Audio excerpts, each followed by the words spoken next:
So, I mean, do you guys think that the science is settled? I'm under the impression, being in the industry, but apart from that, just generally following social media, looking at different outlets. One day they say something, the other day they say something different. And then these investigators that go in, some of the journalists that I follow, sort of like they're anti-authoritarian, so they're always looking for something to like spice their program up. And they do find stuff. And when they find it, it's fascinating to see, like, how can CDC say one thing one day and then the very next day say something different? Yeah. And the same stood for WHO. If you guys recall the story about, the asymptomatic people are not the danger to, or it's very unlikely for them to spread the virus, and then the next day they had to pedal back. I mean, what's going on? Like, it's just so confusing at times. Yeah. Can we save that? Let's save that for the episode. Maybe we just start rolling, huh? Because we should discuss that in the episode. I thought we were rolling.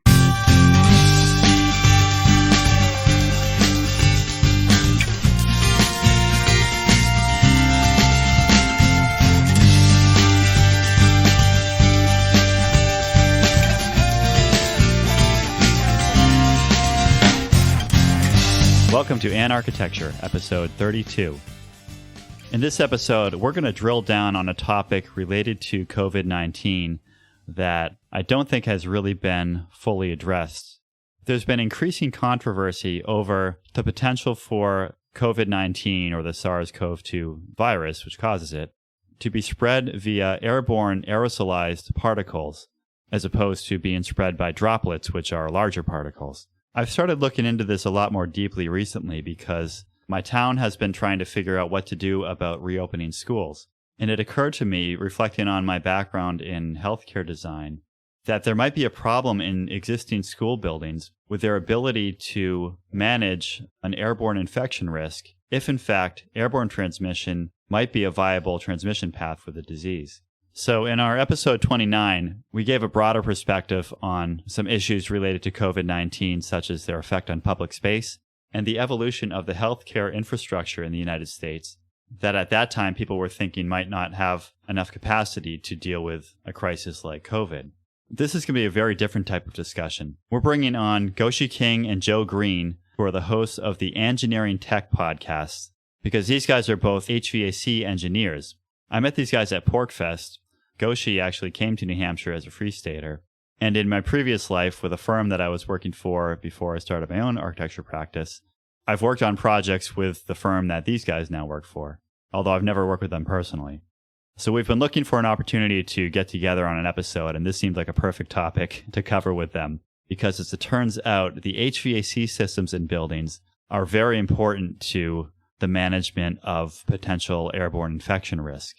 On the Angineering.Tech podcast, Goshe and Joe cover a lot of topics around technology, science, engineering, and even some architectural ideas, with a libertarian or ANCOT perspective that's similar to ours. I first heard about their podcast when they got a mention on the Tom Woods show for getting the web hosting through his promotional links. I listened to a few episodes, and then I told Tim about it. I said, look, there's some other guys that are in New Hampshire doing, talking about engineering and architecture and stuff. Like, we should get in touch with these guys. Tim's like, oh yeah, I know these guys. Yeah. They asked me to help name their podcast for them. And we get into that a little bit towards the end of the episode. We talk about some of that history. So it was a natural fit. And I think when you listen to the episode, you'll hear that it was a pretty congenial and easygoing conversation with these guys. And these guys tend to do really detailed technical deep dives on specific topics. Some of the ones they've covered so far include power generation for private cities, passive homes, homelessness, geothermal air conditioning, virtual reality, and many more. So it's not like they're just talking about air conditioning in every episode. As much as we would like them to. They have a wide range of interests, and they really do their homework to get down to the nitty-gritty of what makes these things tick. As we were preparing for this episode, we got into a lot of nitty-gritty ourselves. We were going through all kinds of studies about this airborne infection concern and trying to come to some way of quantifying what some of the risks might be out there. Now, I want to say that, for the record, we recorded this episode on July 19th of 2020. And the reason that's important to note here is that on July 23rd, there was a study that came out. The lead author's last name is Santarpia from the University of Nebraska Medical Center, which was, I believe, the first study where they were able to demonstrate replicability of the SARS-CoV-2 virus from an airborne sample that they collected. And then there was another study that just came out on August 4th. The lead author is Lednicki. This is from the University of Florida, where they were actually able to capture airborne particles and reproduce them as infectious virus particles. Essentially, this shows that the concept of airborne spread is possible with this virus. And, again, just for the record here, as we were recording this episode, these studies hadn't come out yet, and so we were kind of speculating on some of this stuff, but now there are these two studies that seem to put a lot more weight on the case that we're making here. That Lednicki article got a write-up in New York Times. There's another thing that I found, which is a letter from two doctors, Michael A. Kohansky and Noam Cohen. They reference a study by Van Dormelen et al., which is an older study. But the interesting thing that came out of that study was that they quantified that the virus can survive as an aerosol for at least 3 hours with an estimated half-life in an aerosol of 1 hour. So in our discussions, we sort of assume that the virus remains viable for the entire time that the aerosol is airborne. However, this study seems to imply that there is a bit of a half-life there and a decaying viability. Yeah, that Van Dormelen study, this came out right around the time that everybody started, at least in the US, started freaking out about COVID. And it showed some duration of airborne viability, some duration of surface viability. This is where everybody talks about how long the virus lasts on different materials like metal or plastic or paper. That all came out of that study. It's been criticized by people who have argued against airborne transmissibility, because this was really kind of just done in like a laboratory condition where they had this high concentration in some kind of sealed gadget, and they were able to observe how many of the particles were still floating around. So I'll just put that caveat out there that might not be reflective of actual conditions of this virus within a room, let's say. Sure. But there is an important point to be made here, which I don't think we really made in the episode, which is that even with these studies that have come out showing that airborne particles may be viable, what we still don't know is two things. One is what quantity of airborne particles someone might be producing. Another thing is what quantity it takes for somebody to become infected.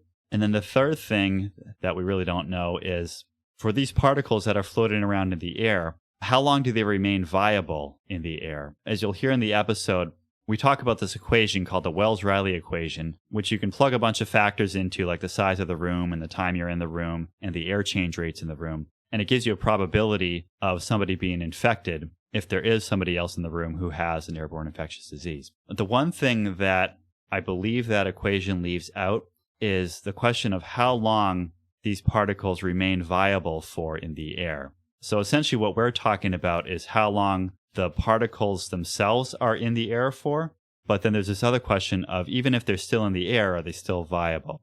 An example that I was just thinking of about a half hour ago when we were up at our neighbor's house cooking some s'mores around their fire pit is that, you imagine you have these ashes or sparks that are kind of rising up from the fire pit, right?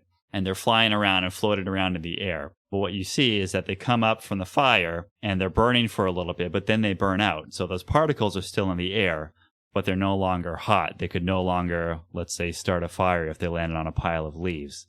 So I think that's an analogy here, is that it's possible that you might have airborne particles up in the air for some period of time, perhaps in addition to the half-life we talked about, which is how long it takes for those particles themselves to kind of settle out of the air. I think there might be another discussion of a half-life or whatever of how long those particles within the air are viable for. This Lednicki study talks about some reasons why these particles might not be viable, why airborne particles might not remain viable while they're in the air. One of them is UV exposure. Exposure to sunlight or other forms of light can be very damaging to these types of particles. Another one might be humidity. There are a number of airborne diseases where it seems like humidity plays a role in how contagious they are. And there may be some other means by which these virus particles could essentially die while they're floating around in the air. So the reason I want to say that is that as we get in and start talking about some probabilities within our podcast episode, that's something that I think we've left out, is the fact that not only do you have these particles that after 8 hours, if the risk in that room is increasing, it's possible that that concentration of particles isn't as infectious anymore. All right, so I want to put that caveat up front here. Hopefully that'll make a little more sense as you listen to the podcast.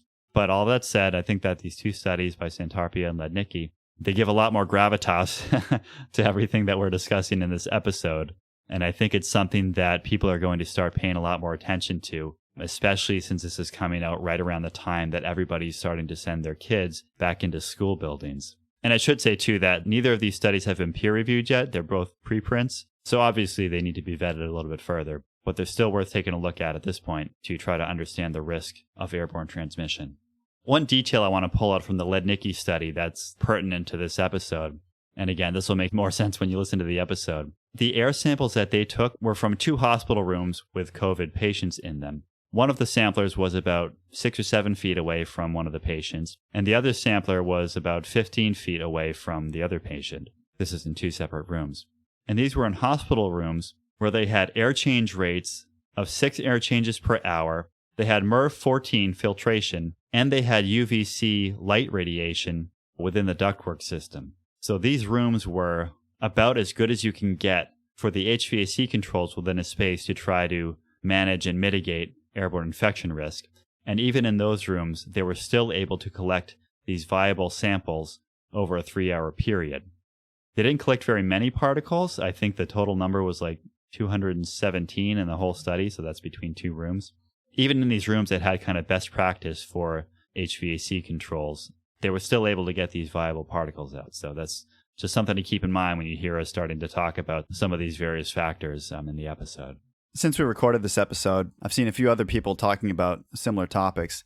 One that was really interesting was on Bloomberg City Lab, where they explained that the steam radiator heating method, which is used in many old buildings, was actually recommended as a best practice during the Spanish flu in 1918. And this seems kind of counterintuitive because once you listen to our episode, we talk about the importance of changing out the air in the room. So you would think that some sort of forced ventilation system would have been considered the best practice. But back in 1918, a lot of the air conditioning technology that we have today was probably much more primitive. And so back then, the best practice was to open all your windows in the middle of winter and crank up that steam radiator to keep the room warm. That's what they did to naturally promote these outside air changes. And so that's why when you go to any old building these days, it's ridiculously hot with these steam radiators in there. And you find yourself having to open windows in the middle of winter because that's actually how it was designed. Build tight and ventilate right, huh? I saw another interesting thing on Twitter. As you do. Where someone was looking at the seasonally adjusted excess death rate for children. And you can see there's a drastic drop in the year 2020 compared to previous years, where for people under the age of 18, the typical number of deaths per week is usually up around between kind of 600 and 700. But in the first half of 2020, it just drops right off down to about 450 as of May or June. Now, I thought this was interesting because the initial tweet that I saw about this was speculating that this was possibly due to the fact that the lockdown was actually reducing car accidents and deaths due to car accidents.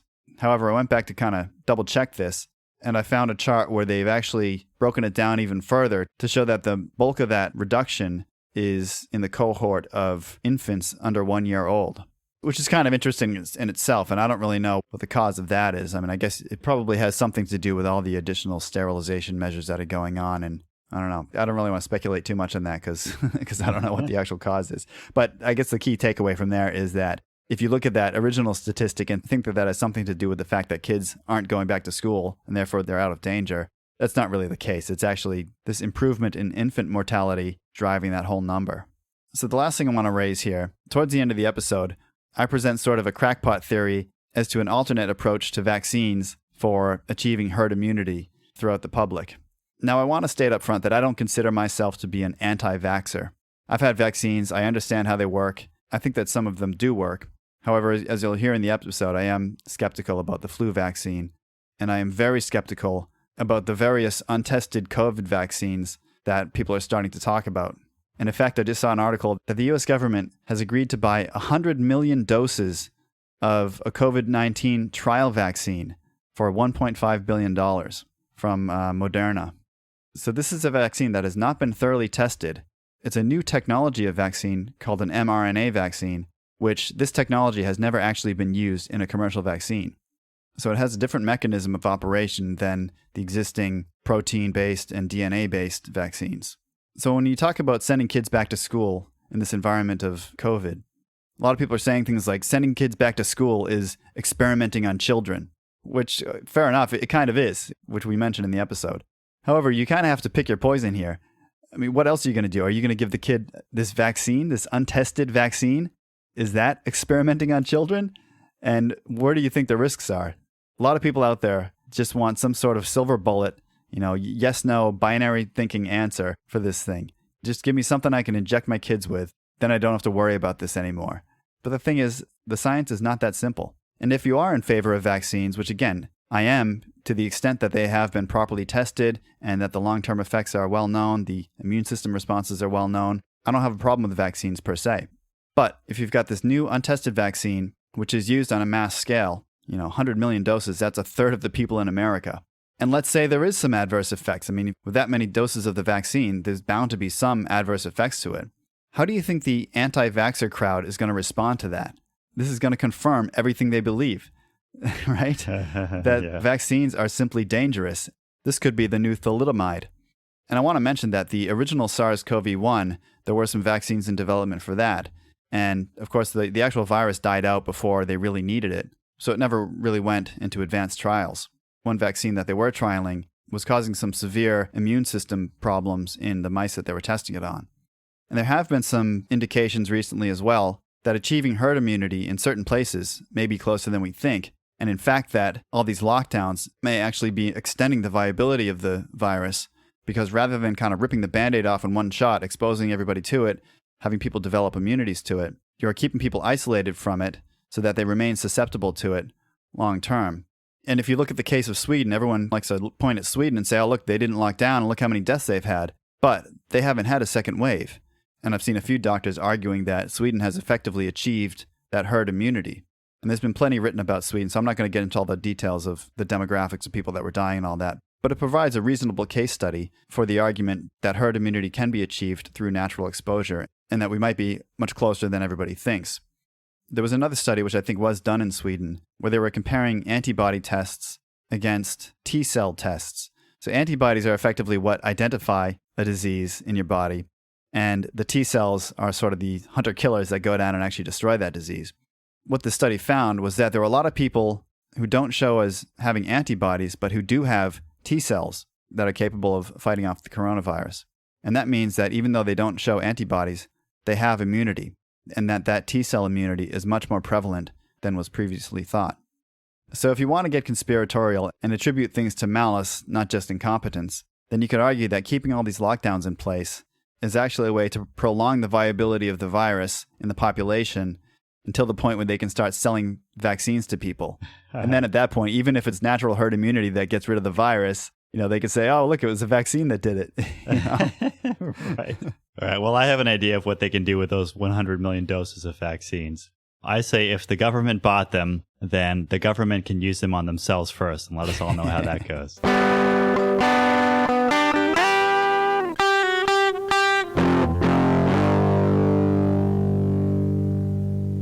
So this is a pretty long episode. We get into a lot of details here with Goshe and Joe. What we realized as we started talking about it was that before we could really say anything meaningful about it, that we first had to teach people everything about HVAC systems, and then we had to teach them everything about the biomechanics of airborne infectious diseases.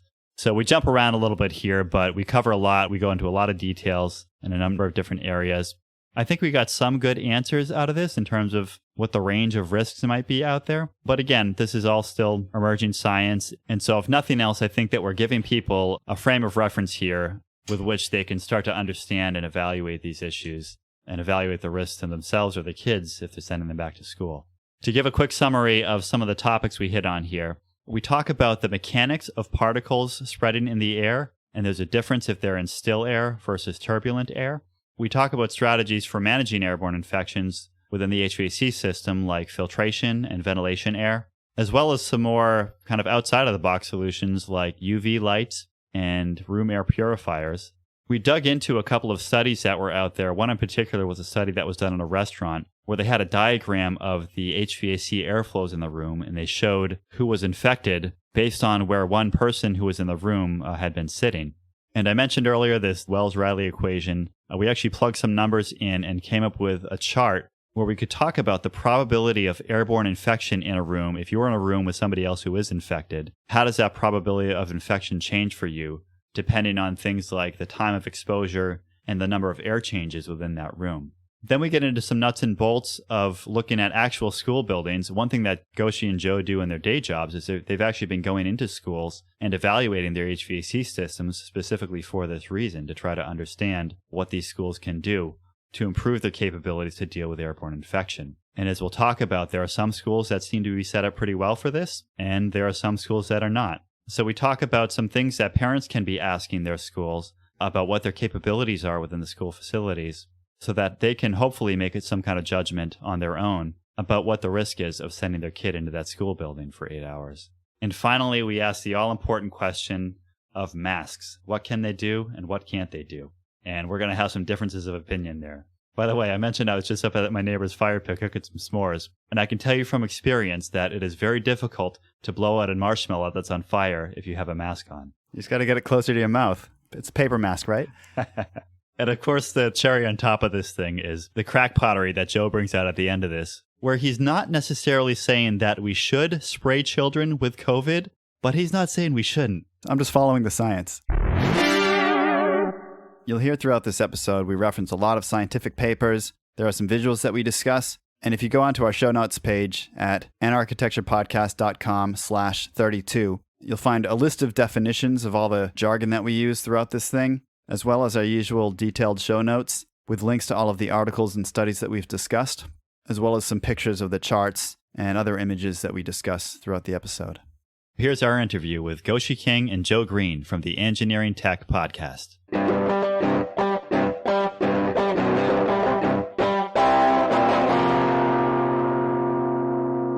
Goshe and Joe, thank you for joining us on An Architecture Podcast. You're welcome. Thank you for having us on. I've been thinking about this issue for the last couple of weeks. My kids have been getting some notices from their school about possible plans to reopen this fall. And as I started thinking about it, I started thinking back to some of my experience in healthcare design and thinking about infection control things that we do in hospitals to try to control and manage infection control within and between spaces in hospital facilities. And as I started thinking about the risks of COVID, I started wondering what schools might be doing or what they should be doing to try to mitigate that risk in school buildings as well. But I don't know how much of a problem this really is, and there's a lot that goes into this. The big question that's out there right now on the medical side of things is whether or not COVID can be transmitted via aerosols, essentially as an airborne infection. The leading theories on it right now are that this is primarily transmitted by droplets, and we'll get into the details of what's the difference between a droplet and an aerosol. But it seems like people are saying that droplets are the main way this is getting transmitted. There was some concern about surface spread of it, which I think is still a concern, but that seems to be not as prevalent or not as much of a concern as it was maybe when this thing first started. It seems like a lot of the directions that have come out from the CDC and from state agencies and the WHO and others have really been focused on ways to mitigate the risk from a droplet spread of COVID.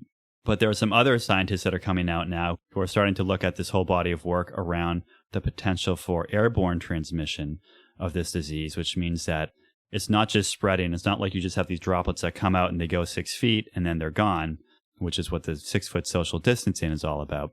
With airborne transmission, there's a risk that you could have smaller particles that stay in the air much longer and get spread throughout the room more like a gas and can accumulate in the room over time. Well, I think that is like ASHRAE, which is the American Society of Heating, Refrigeration, Air Conditioning Engineers. They recently posted, I think they sent a letter to WHO that it is more or less like an airborne disease. Hold on a second. They did no such thing. Okay, so they did that, right? Yeah. But based on what we know, based on at least what I read recently, it's based on 280 some letters that they received from scientists who said we should look at it as airborne or something like that. You know, I'm not sure exactly what they wrote, but it's not like some studies come out and it says absolutely 100% it is. No, I guess it's that. Right. So I think the ASHRAE is being cautious to put it out to say, okay, it is a possibility. So the words that they've used is possibility. Yeah. They didn't necessarily say that it is. So, I don't want to play the word game. I don't want to freak out everybody out there who's listening to these podcasts, or, ASHRAE people, or, Dr. Anthony Fauci, and then go hide in caves. Because it's a possibility right now. We don't know. There's no study that's kind of come out and said it.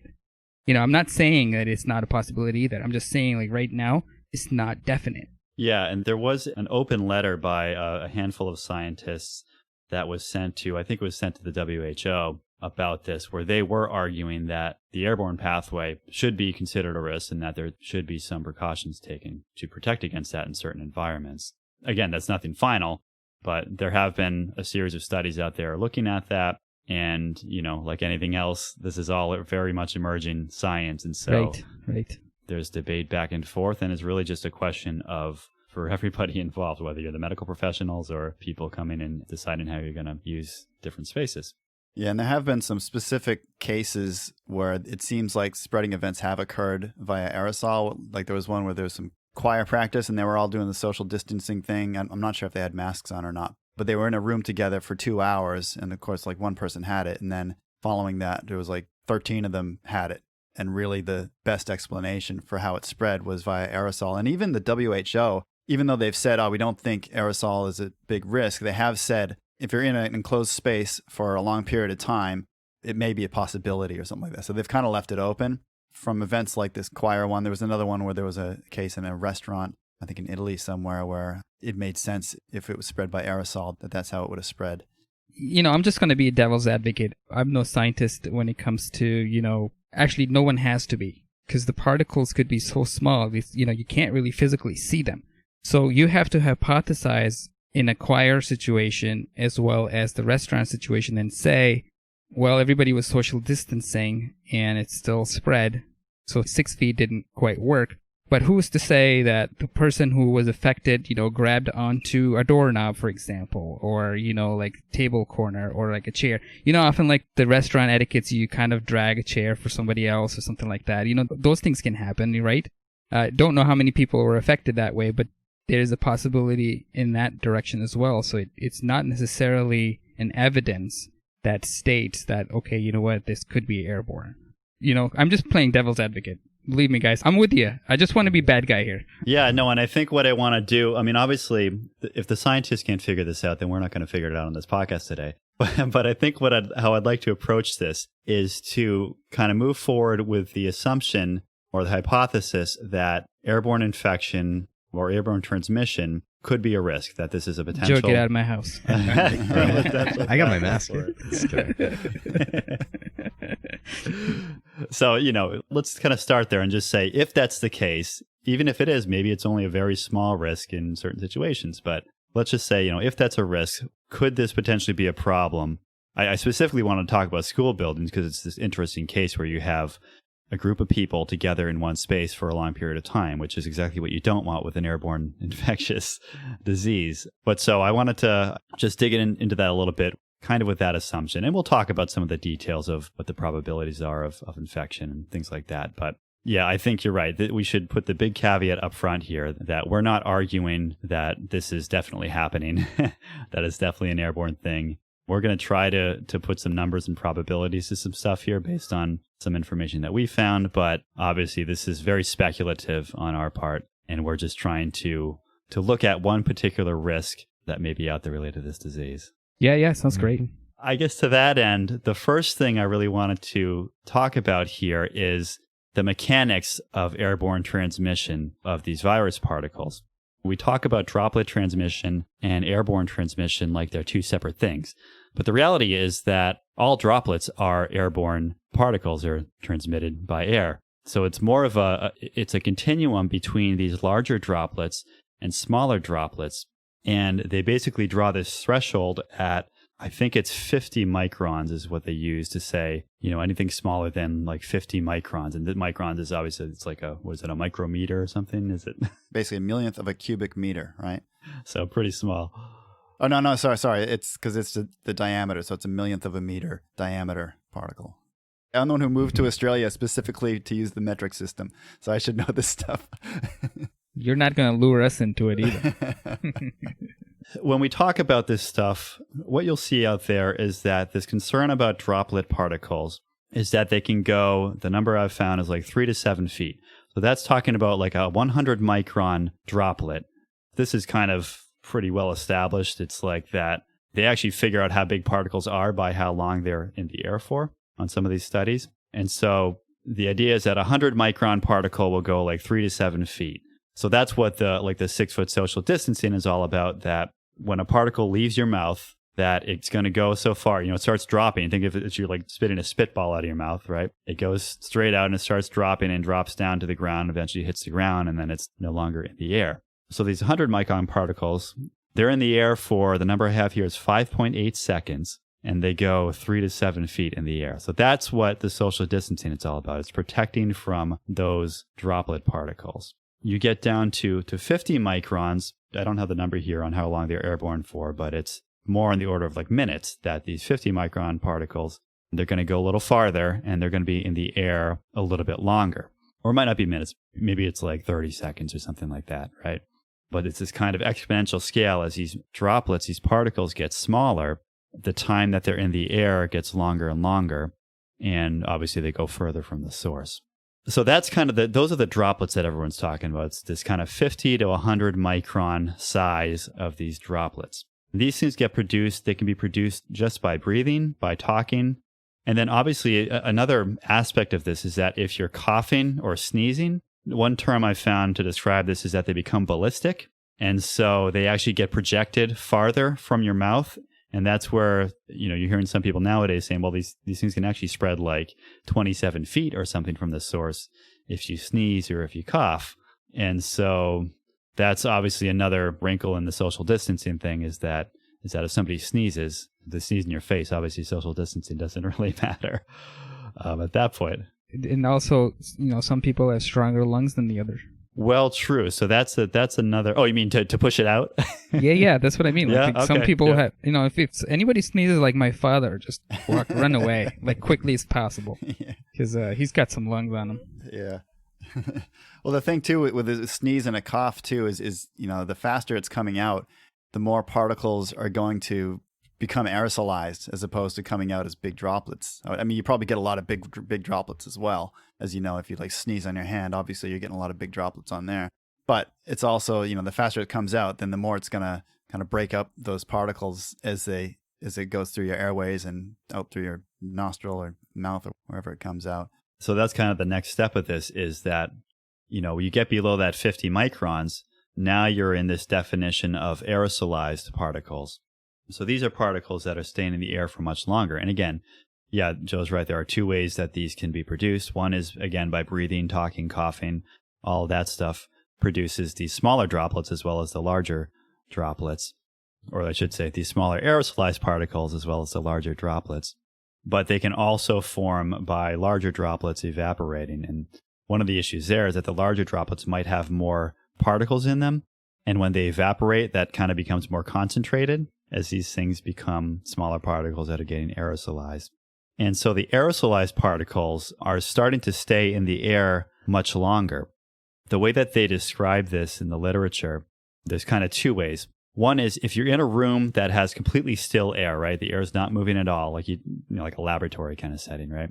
And you spray these things out, then there's a predictable rate at which they fall down to the ground and hit the ground. So if you have like a 10 micron particle, that's going to be in the air for about 8 minutes, all right? If you go down to a 3 micron particle, that's going to be in the air for 1.5 hours before it hits the ground in still air. If you get down to the level of like a 1 micron particle, it could be in the air for like 12 hours, okay? This is that exponential curve I was talking about. And if you have one that's half of a micron, that's 0.5 microns, the number I have here, they can stay in the air for 41 hours, okay, before you would expect that it would hit the ground. That's with no air motion in the room at all, right? Of course, that doesn't describe anywhere that anybody actually lives, right? Because in almost any space, you have some kind of turbulence in the air, especially in any kind of commercial or institutional building. You're going to have HVAC that's moving all that air around. What happens when you have turbulence in the air is that those time frames that I just mentioned, they tend to become a half-life of the particle. So in other words, that 8 minutes that the 10 micron particle is in the air for, in a still room, in a turbulent room, what you can say is that after 8 minutes, there will be only half as much of that same size particle within the room. And then after another 8 minutes, there's only half as much as that half, and on and on and on. So it's kind of like, this is like radiation and stuff like that, right? These radioactive stuff, they have these half-lives. So that's the way to think about it. The interesting thing there is that in still air, all the particles are expected to settle down after those 8 minutes. Again, this is for a 10 micron particle. But then after that 8 minutes, they're all gone, right? During that 8 minutes, you have that full concentration of those particles within the room. But then after the 8 minutes, you expect that they all hit the ground and they're gone. With turbulent air, where you're talking about a half-life of these things, they actually drop off quicker. So you get more things getting blown around and getting stuck to things within the room, getting stuck to the floor, getting stuck to the walls or whatever else. And when these things hit a surface, they're no longer airborne. So that concentration drops a lot more quickly, but then that kind of flattens out, and a smaller number of particles can stay in the air a lot longer as this half-life is kind of ticking down over a longer period of time. Did I explain that correctly as I'm talking to the HVAC engineers here? Is that making sense? Yeah, it sounds actually very interesting, and I've heard things in a similar realm of things. In fact, one of the things I wanted to bring up, because as you were mentioning, something that our office has done where we work, and we won't say the name of our company or who's done it, but we have, so in our office, there has been a chart that has been developed, and the purpose of that chart and graph is to explain a perfect scenario, which is that these viruses of multiple size of microns is airborne. And you have a air conditioning system that's designed on, IMC, ASHRAE ventilation standards, and it has a certain air change rate within the room. So under ideal condition, and that's also assuming that there is no air introduced into the room, whether it be recirculating or, fresh air introduced, no more new viruses or any, bad guys are coming into the room. And how many minutes would it take to clean that room out? And it turns out that, air change rates, ASHRAE, and I think I'll let Joe speak to that a little bit, Joe Green, on the 2 air change rates that is recommended by ASHRAE as a minimum, as a measure to clean out the spaces. But as you improve the air change rate in the room, you would, according to that chart that was developed in our office, you start to see that at anywhere between 3.5 to 4.5, the percentage of cleanliness that you're looking for, like around 85% or something like that, it takes about 30 minutes to clean that room. But again, that's assuming that the person or a source that's contaminated the room is no longer there, and then the air that's being reintroduced into the room is clean, like it's filtered. Something else to keep in mind, that air change rate does not mean that the entire air is fresh air. It's still mixed air, just filtered. So along those lines, there is something that we can share with you guys to say, and I can probably talk about it a little more. I actually have it open here. There are a couple of charts that were developed, and one of them was like, minimum time required to remove 99% of viruses versus 95% of viruses. And the one that's 95% of viruses is, I think, more appropriate because the type of HVAC filters you can incorporate into your systems are kind of like, for example, MERV 16, according to the MERV charts, is about 95% effective when the micron levels are less than 0.3. And MERV 15, 14, and 13 are roughly 90% for microns that are between 0.3 and 1. Right, Joe? Am I saying that right? Sounds right to me. Okay. Yep. So considering that the 95% removal, if we were to follow that route, if your air change per hour is around 3.5, it would take 40 minutes to clean that room. And then if you're at 5, that's about 30 minutes. And then as you're increasing the air change, the curve is now sort of like flat. So from 5 to 10, the only difference you need is like from 30 to 20 minutes. So it's 10-minute difference to clean the air about 95%. Does that make sense, guys? Yeah, it does. Let me just restate some of that to make sure that everybody followed along. Let me make sure I understand these numbers. You said 3.5 to 4.5, is that air changes per hour? Correct. Okay, so what Goshe is saying is that you have a room, you have HVAC that's pulling air out of the room and blowing fresh or filtered air, right, back into the room? The combination of the both. So the fresh air is what's recommended by, for example, an office. Office only requires like 5 CFM per person and 0.06 CFM per square foot for an office setting. So if you had a 100 square feet office and you were delivering, say, 100 CFM total air into that room, we could probably do a quick math and see what the air changes will be at an 8-foot ceiling. Say if your ventilation rate was like 10 CFM and total 100 CFM, and then the recirculated air had 90% filtered air and a 10% fresh air from the outside. And if this happens to be a 5 air change hours, then to clean this room, it would take about 30 minutes.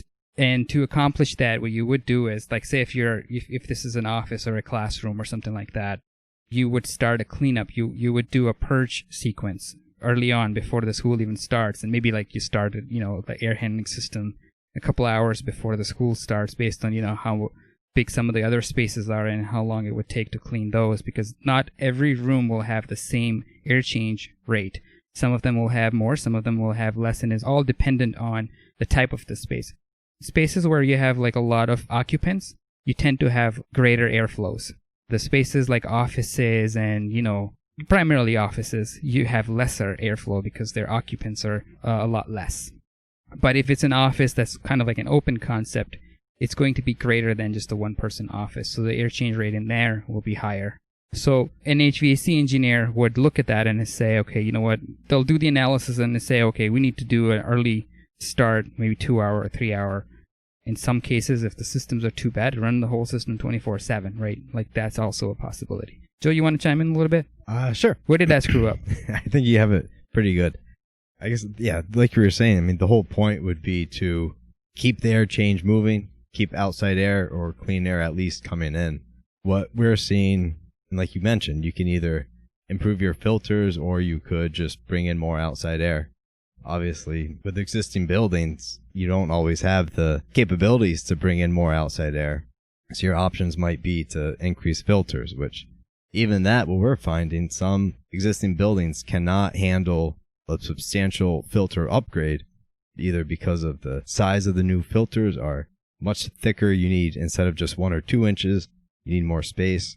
Then also, with the better filtration, you need more fan power to push air through. That's right. So you almost get like some existing school, they might not have the actual means just to do a swap. It might be a whole unit replacement. Yeah, I want to add a little bit to that. We're probably getting into a little bit of too much weeds, but I think it's the right time for me to chime in. So for example, if you have an air handler system that might be serving a single space or a multiple space, it may have been designed for a certain type of filter. Older the system, the likelihood of the filter rack that's in there is just generic or, like somewhere around MERV 8. And we can talk about the MERV ratings as well, just to introduce our audience and what that means. And, Yeah, sorry, Goshe, just to interrupt. The MERV ratings is basically the higher you go, the more it's filtering the air. That's exactly right. I can explain a little bit. So obviously, just like Tim just mentioned, that MERV filters have a rating, and they're rated for how much filtration they do and the size of particles. Just to give a general idea, in today's HVAC design, most engineering firm, I don't know if it's code or not, you could probably confirm that, Joe, but MERV 8 is a standard that is almost always in air handlers. And MERV 8 is only effective about 20 to 25% on a good day when the micron size is between 0.3 and 1. Which is what viruses tend to be, is that right? Because viruses are smaller than bacteria, which are smaller than mold. And from what we know, yes. Right. So this is all great. I want to back up a little bit just to give a little more big picture view for people who aren't familiar with these types of systems. So just like the 5-year-old description of this, in a building, you have some kind of an air handling unit, which is basically, it's got a fan in it.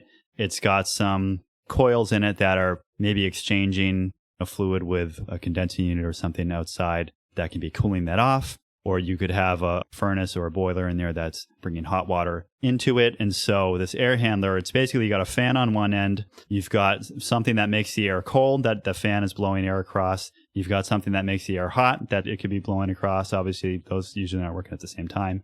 And then it goes out from there into your ductwork. The ductwork branches off and delivers it into various rooms in the building. And then you have other ductwork, which are return ducts, where the air moves around within the space in the building. Then it gets pulled back up into the return air ducts, back through that ductwork, back to the other side of the air handler, through the filter, and then hits the fan again, and it starts all over. And the other piece of this is that you're going to have some percentage of air that's recirculating. So it's, as I just described, it's going from the air handler into the room and back to the air handler and then getting recirculated. But some percentage of that air might be exhausted to the outside, and then you're going to pull some air in from the outside so that you're mixing in fresh air with the air that's getting circulated around your building. So there are different percentages for different buildings of how much of that outside air you want to be bringing in. But basically, the way that you're controlling air quality within the building is two means. One is by filtration, and one is by bringing in outside air so that you're mixing fresh air in with some proportion of recirculated air within the room. Okay? Did I nail that, guys? That's exactly right. And there's a caveat to that a little bit. Sometimes you have air handling systems that are 100% outside air systems. And I'll give you a quick example. For example, if you had a high school and it had a part of the area that was strictly, like gymnasiums, maybe like a wrestling room, a lot of lockers. Like I say, if you had a hockey ice arena or something like that, then it is very likely that all the spaces that are sort of like wet spaces or like sweaty spaces, the system will be designed so it'll be almost 100% outside air system. So what happens is you bring the outside air in, you run it through the first filter. Then it goes through an energy recovery wheel. And the way that works quickly is that the return air that's coming back from the building is warmer. And this is in the summer. And the one that's coming from the outside is coming, so it crosses through the wheel and energy exchange. So the air temperature is dropped on the incoming air. So if it was 90 degree out, by the time it goes through the wheel, it may be at 67 degrees or something like that. So you gain some quality so that you don't have to cool that 90 degree air anymore. Now you have to only cool like 68 or 70 degree air. So the amount of chill water or DX, like a refrigerant type of cooling system you may have, you need less energy to cool. So it's kind of like a free exchange that you get. But anyway, so on a 100% outside air system, most of the time, especially on a bigger systems, you still have some cross-contamination, especially if that wheel, the energy wheel that's spinning within the air handler, there is cross-contamination that's happening because, wheel is spinning, right? And there's leakages around the gaskets. There's potentially a chance of 5%, up to 5% leakage that the return air can just, without getting filtered or, exhausted, it can mix into the wheel and then come back in. And to then stop that, typically we don't have filters downstream. You have one in the return side, but you have one upstream of the wheel. But then now with COVID situation, now everybody is rethinking that even 100% outside air systems could be a little bit contaminated. So how do we control that part? And that's when existing systems sometimes fall short because they just don't have room to insert a new filter in. And you don't need anything scary, you don't need anything big, but a MERV 13 or 14 probably is all you need for a 100% outside air system. However, that's not the case, in my opinion, when you have a mixed air system like how Tim was earlier describing, where only portion of the air is fresh air, but most of the air is still recirculated air that's rinsed through the filter. Does that make sense, guys? Yeah, I'll just restate that a bit. What you were saying with the energy recovery, this is air that when you have 100% outside air coming in, you have to take all the air that's coming back to the unit. That then gets exhausted out of the building. And so you don't want to waste all that heat. That's warm air that's in the building, but you're recirculating it because you got to keep that air moving. You increase the temperature of that heat, air that's returning from the rooms, by taking it from the outside air. Like, that return air that's coming back is at 75 degree. And then on a design day, for example, in Boston, the design day is like 90 degrees, right? And a 90 degree air, when it goes through wheel, it transfers its heat, 10, 15 degrees into the room air. And then the room air is exhausted at, a higher, say 90 degree. But the fresh air temperature is dropped to, for demonstration purposes, dropped to 70, for example. So now you need less energy to cool it further down. You need to cool it further down to say about around 55 degrees so that when it reaches the occupants, they feel the nice and cool air. Right. So these air handling systems, obviously they can get pretty complicated. And when you start messing around with things like filtration and the percentage of outside air and turning the energy recovery on and off, then they can start to have problems, right? Before we move on, I just want to ask one more kind of technical question. When we talk about these air change rates, I'm just wondering, what is a typical air change rate for different types of rooms? For a office building or a school or something like that. What's sort of a standard air change rate that you'd normally see? I would have to just take a wild guess that 6 air changes is fairly common, like for offices, just for an idea. So every 10 minutes, you're turning over the air in that room. The calculation there is based on the reason why Joe is not coming out and saying it's this is that the way you guys do the numbers on this stuff, it's based on the number of occupants and it's based on the use of the space. And there's a lot of factors that go into calculating essentially the cubic feet per minute of air that you're pumping into the room. So you're not necessarily looking at air change rate as the target, the thing that you're targeting. But at the end of the day, you end up getting this certain air change rate based on all those other factors that get factored in. Well, certain type of spaces do require a certain, like as a good practice for HVAC engineer, like for example, like toilets and locker rooms. We're always looking for 10 or higher.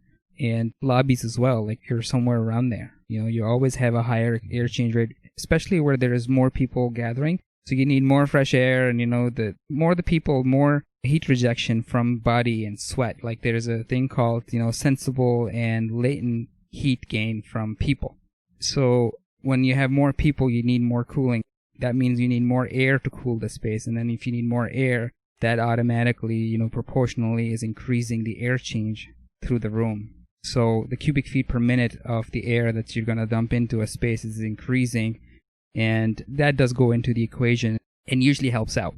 I guess another detail here is that when we talk about cubic feet per minute, the higher volume you have, so the higher cubic feet per minute you have going into a room, basically means the bigger the ducts need to be, because there's a certain point at which air going through a duct, and especially going through a vent, creates noise. And so for an office building, you could be blasting air through there like a wind tunnel, but obviously that's not going to be very conducive to doing work.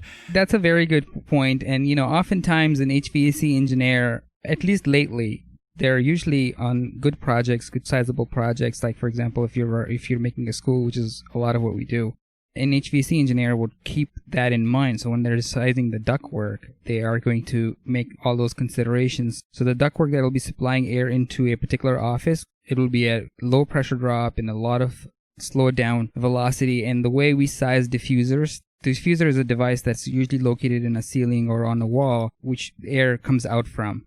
And that we usually size it so that by the time it hits the occupant, the moving air is somewhere around 50 feet per minute. So they don't feel draft. If it's around 100 feet per minute, they'll feel draft. If it's less than 50 feet per minute, the room will get stale. So an HVAC engineer looks at that and it says, my ceiling is a 10 foot high. My occupant chair is over there. How far do I need to locate this diffuser, and how do I need to, and how, and air is determined by the cooling load requirements of the space, right? And then if there is a problem, for example, if we needed more air for some reason, it could be like a dresser room where there's a lot of like hair dryers that are going at the same time and some like curling irons that are sitting there for 2 hours or something like that, right? You have a lot of heat gain there. You obviously then would have more air that you need to cool that space.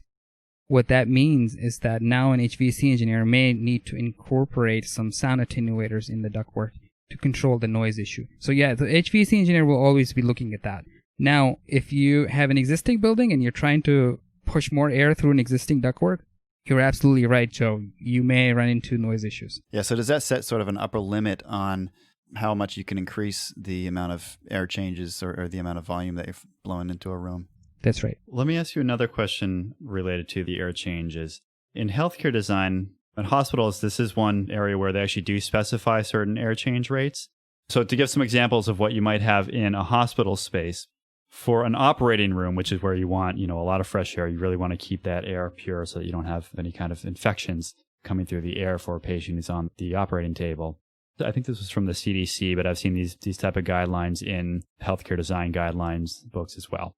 But this is saying that like for an operated room, you want to have, they give two numbers here. There's a total air change per hour. They say 15 air changes per hour. That's for an operating room. But then they also say minimum air changes of outdoor air per hour is 3. Okay, so they're actually calling for a certain amount of air changes going through the room, but then only 3 air changes that are, or, the proportion of outside air, I guess, to air in the space might only be 3. So when we say, I think what we've been talking about so far with these air changes per hour, I think we want to be clear that in some cases we're talking about a certain percentage of outside air that we're bringing in, but then you could also be talking about just that air recirculating within a room to refresh and help to temper the room. Did I get that right? You did. So when we were mentioning earlier, all the air change rates, that included outside air. So there was a portion of air that was outside air, and then there was a portion of air that was filtered air. And typically in an HVAC design, that's how you would look at it. Now, oftentimes you do have instances where you have a building that's designed not as 100%, the air is not designed so that all of the air is coming from one big air handler that's sitting on a roof or in a mechanical room somewhere. You only have fresh air coming into the room. And then sometimes you can have scenarios where the actual cooling load of the space are handled by, for example, chill beams or fan coil units that are local to the space. And they're also contributing to the air change rate in the room, but it's kind of like an indirect way. They tend to have filters as well, but not as great of a filters that you would find in HVAC air handling units that are sitting on the rooftop or in a mechanical yard or in a mechanical room. So there is a little nuance there as well that sometimes can be tricky room to clean.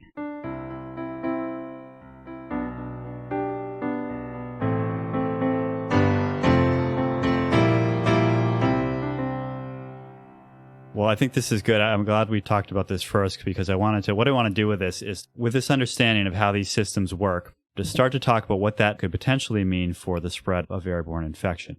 Because obviously when you start moving air around, when you do have a space that has some kind of airborne infection in it, there can start to be some benefits of that, and there can also be some risks of that. Obviously, some of the benefits are the things we've talked about. By moving air through the space, you have the opportunity to filter it.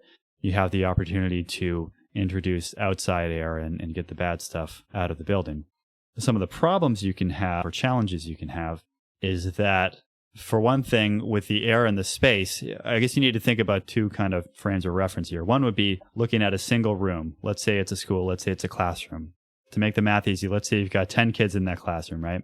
And, in our current paradigm, maybe there's 1 kid in there that has COVID, and that could be asymptomatic and could potentially be putting some virus into the air. And again, we're starting with the assumption here, as we said at the beginning, that maybe this is a possible means of transmission, but we're not saying necessarily that that's the case. But let's just say, for the purpose of the discussion, that if you have somebody in the room who is shedding the virus and putting virus particles into that space, they're becoming airborne.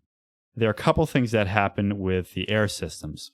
One is that you're going to have air moving around within that room so that those particles are getting distributed throughout the room, and the smaller the particles get, the more they start to behave kind of like a gas that's going to fill the room rather than individual particles that are moving on certain trajectories. So that's one risk, or one thing to look at is what happens within that room. And then the second risk is what happens when this air gets pulled back up into the ductwork and is now circulating back through the air handler and back through the rest of the ductwork and possibly being distributed to other spaces within the building. And historically, I know there have been some examples of things like measles getting spread from one room to another within a building through the air handling system. So that's kind of where that's kind of the introduction here, is what I want to talk about. What I want to do is drill a little further down into kind of the mechanics of the transmission of these things. Looking into all this stuff, there were a few interesting studies I found, but one in particular, the lead author on this, last name is Buonanno. I think he's Italian. Buonanno.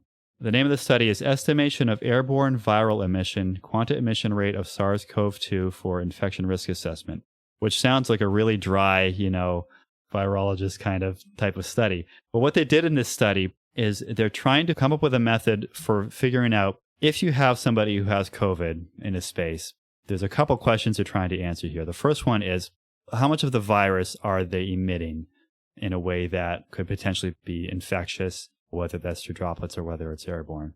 So that's what there's this word quanta.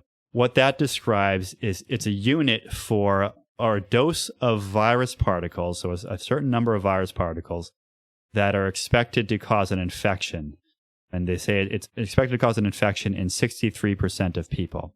So this is kind of acknowledging that different people have different susceptibility to it, but it's this unit of measure of any given virus that says if someone's producing this much of this virus, we expect that that amount of virus, if somebody inhales it or whatever, could potentially cause an infection. So just to clarify too, they don't know how many actual virus particles would make up this quanta.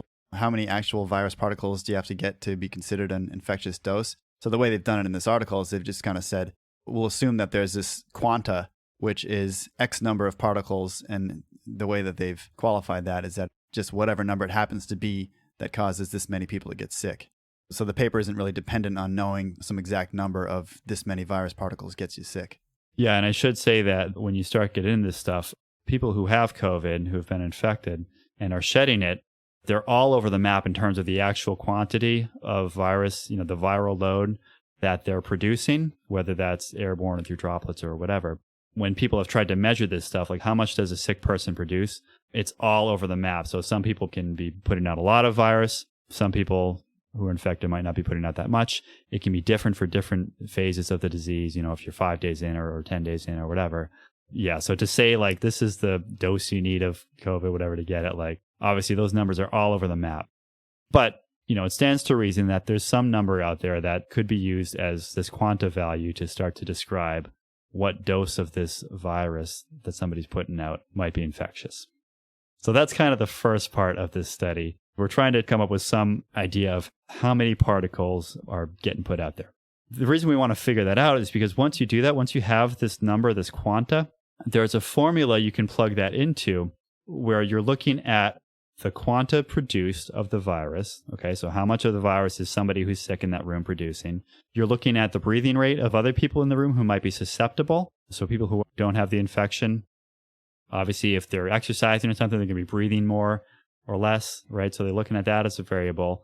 And then they're also looking at the ventilation within the room, because when you start to look at the probabilities here of somebody getting infected in a space, the ventilation rate within the room, which is these air changes per hour we're talking about, become very critical. It can make the difference between a 60% infection rate or a 0.1% infection rate, depending on the number of air changes you have within the space. And so there's this formula they have in here called the Wells-Riley equation, where basically they're saying you plug in the numbers for the quanta that you think somebody's producing in the room, the breathing rate, and the ventilation rate, the number of air changes within that room. And then that gives you a probability of what the risk of infection is for anybody else within that space.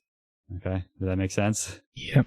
And I should say that this equation, this isn't something that this study is making up. This is, I think, a pretty well accepted and well established equation that's used in these kinds of discussions. They're trying to come up with a way to apply it to the COVID question. Say, if we can figure out what this quanta is, what does that tell us about certain situations? Because they then go from there to look at like a scenario in a restaurant or a scenario in a bank or a supermarket, and they think about the amount of time that people are spending in these spaces. And then, if you make these assumptions about the quanta of viruses people are producing, then we would expect that with this ventilation rate, that you're going to have this risk of getting infected. Okay. So you plug all this stuff in and it gives you a probability of somebody in that space coming down with the infection. Did you mention that the time spent in the room is a factor? Oh, I didn't. Thank you. Yeah, that's obviously a very important factor as well. Mm-hmm. If you're in a space for 10 minutes versus an hour versus 8 hours, that's a big factor as well. Yeah, thank you. Yeah, I mean, if we're going to assume, Joe Green, that if it is airborne and what's important here is something that we probably can discuss about the ventilation system too, like where the grills are located. There are several ways that air can move through the room, right? It could be a high distribution of air that's dumped in one corner of the room and it picked up on the other. So the idea is that the air is kind of like scooping through the room from one corner to the other, right? And what happens when it's hitting an infected person who's breathing all that, and then quanta is right in the air, and then everybody behind it is catching it, right? And breathing it in and out of the building, I think the answer is pretty obvious to that, oh my God, right? But at the same time, that doesn't mean, at least in COVID case, you could have breathed it in and you still may not show symptoms, or you may just have a high fever and some, similar symptoms for a couple of days, and then you're on the other side because your immune system's kind of like fought it and you're over it, right? So that doesn't necessarily mean that everybody is like in life danger, but then again, the people who may have asthma or some other underlying conditions, whatever is out there, it could be dangerous to them. And I feel like at this stage, and correct me if I'm wrong, any of you guys, if you feel like, there is someone, if you have a child, or if you're a teacher, or if your spouse is a teacher, for example, or, a staff member who may be, if there's enough scientific evidence available or medical evidence available that this COVID could be fatal to them, don't send it to them. I mean, I'm a libertarian. Don't send them to schools, period. Just homeschool the suckers, Yeah, COVID's at least your problem. That's like the best thing they could get out of school, right? Yeah.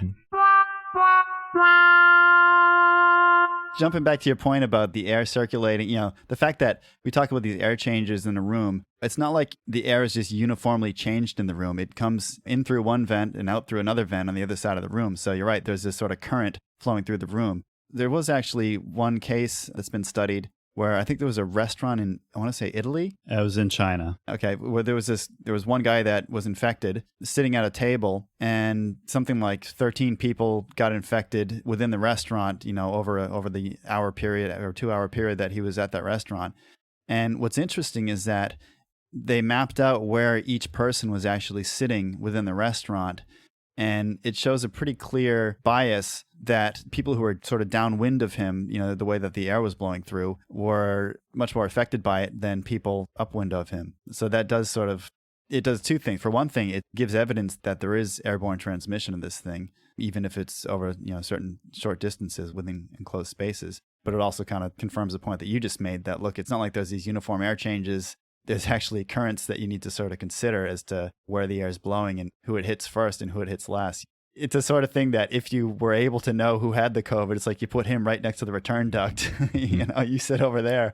Of course, if you actually knew someone had COVID, you just tell them to stay home. It'd be interesting to know, like in that study, because obviously I haven't read that study, and maybe you guys have, and see if that person who had affected the 10 people in the restaurant, was he asymptomatic, or was he clearly had some, runny nose and coughing and whatever, fever? And we've all been in the situation where, we've had fever and our date was set a month ago and we decided to just go anyway. So we went to the restaurant with 100-degree fever and we ate and pretended that everything was fine, right? That happens, right? Especially when you're young. What happens in schools is your kid wakes, not my kid, but some people's guy I know has, might have a kid that wakes up with a fever, and the parent might give him a little ibuprofen in the morning and put him on the bus. and then at 12 o'clock, they get a call from the nurse saying, oh, he came down with a fever. Why don't you come pick him up?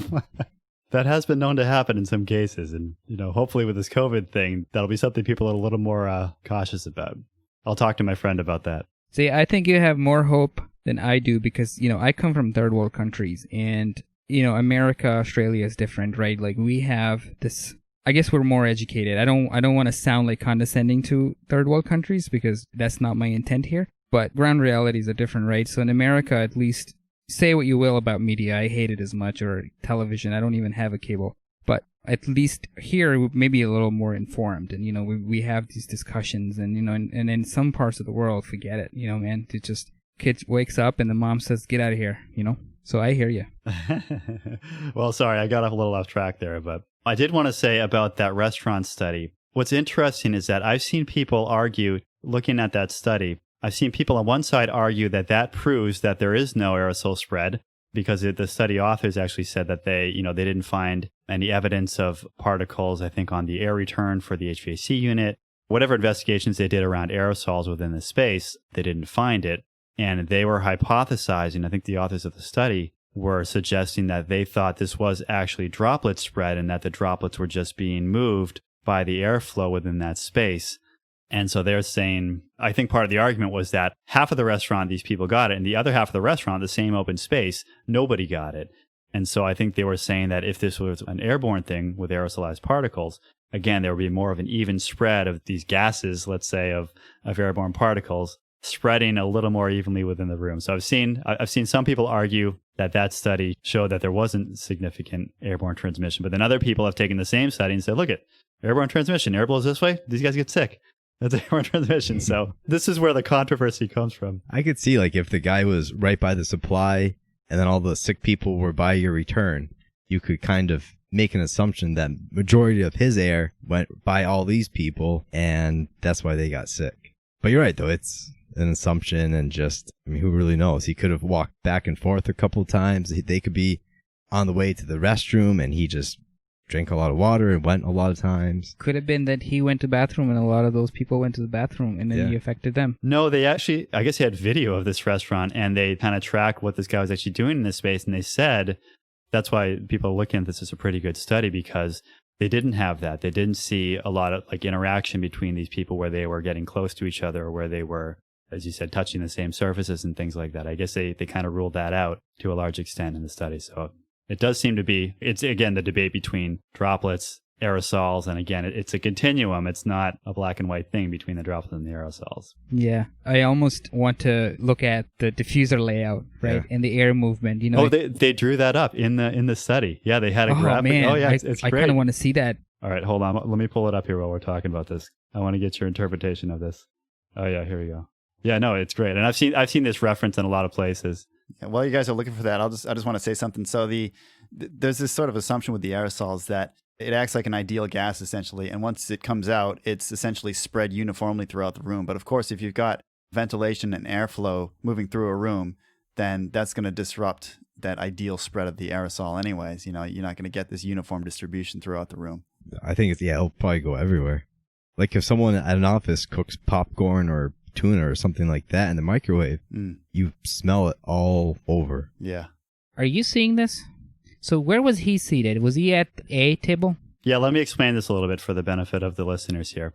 So we're looking at a layout of this restaurant. It's kind of like a square with a corner kind of cut out diagonally on it. And there's maybe, 12 tables in this, maybe 16 tables in this space.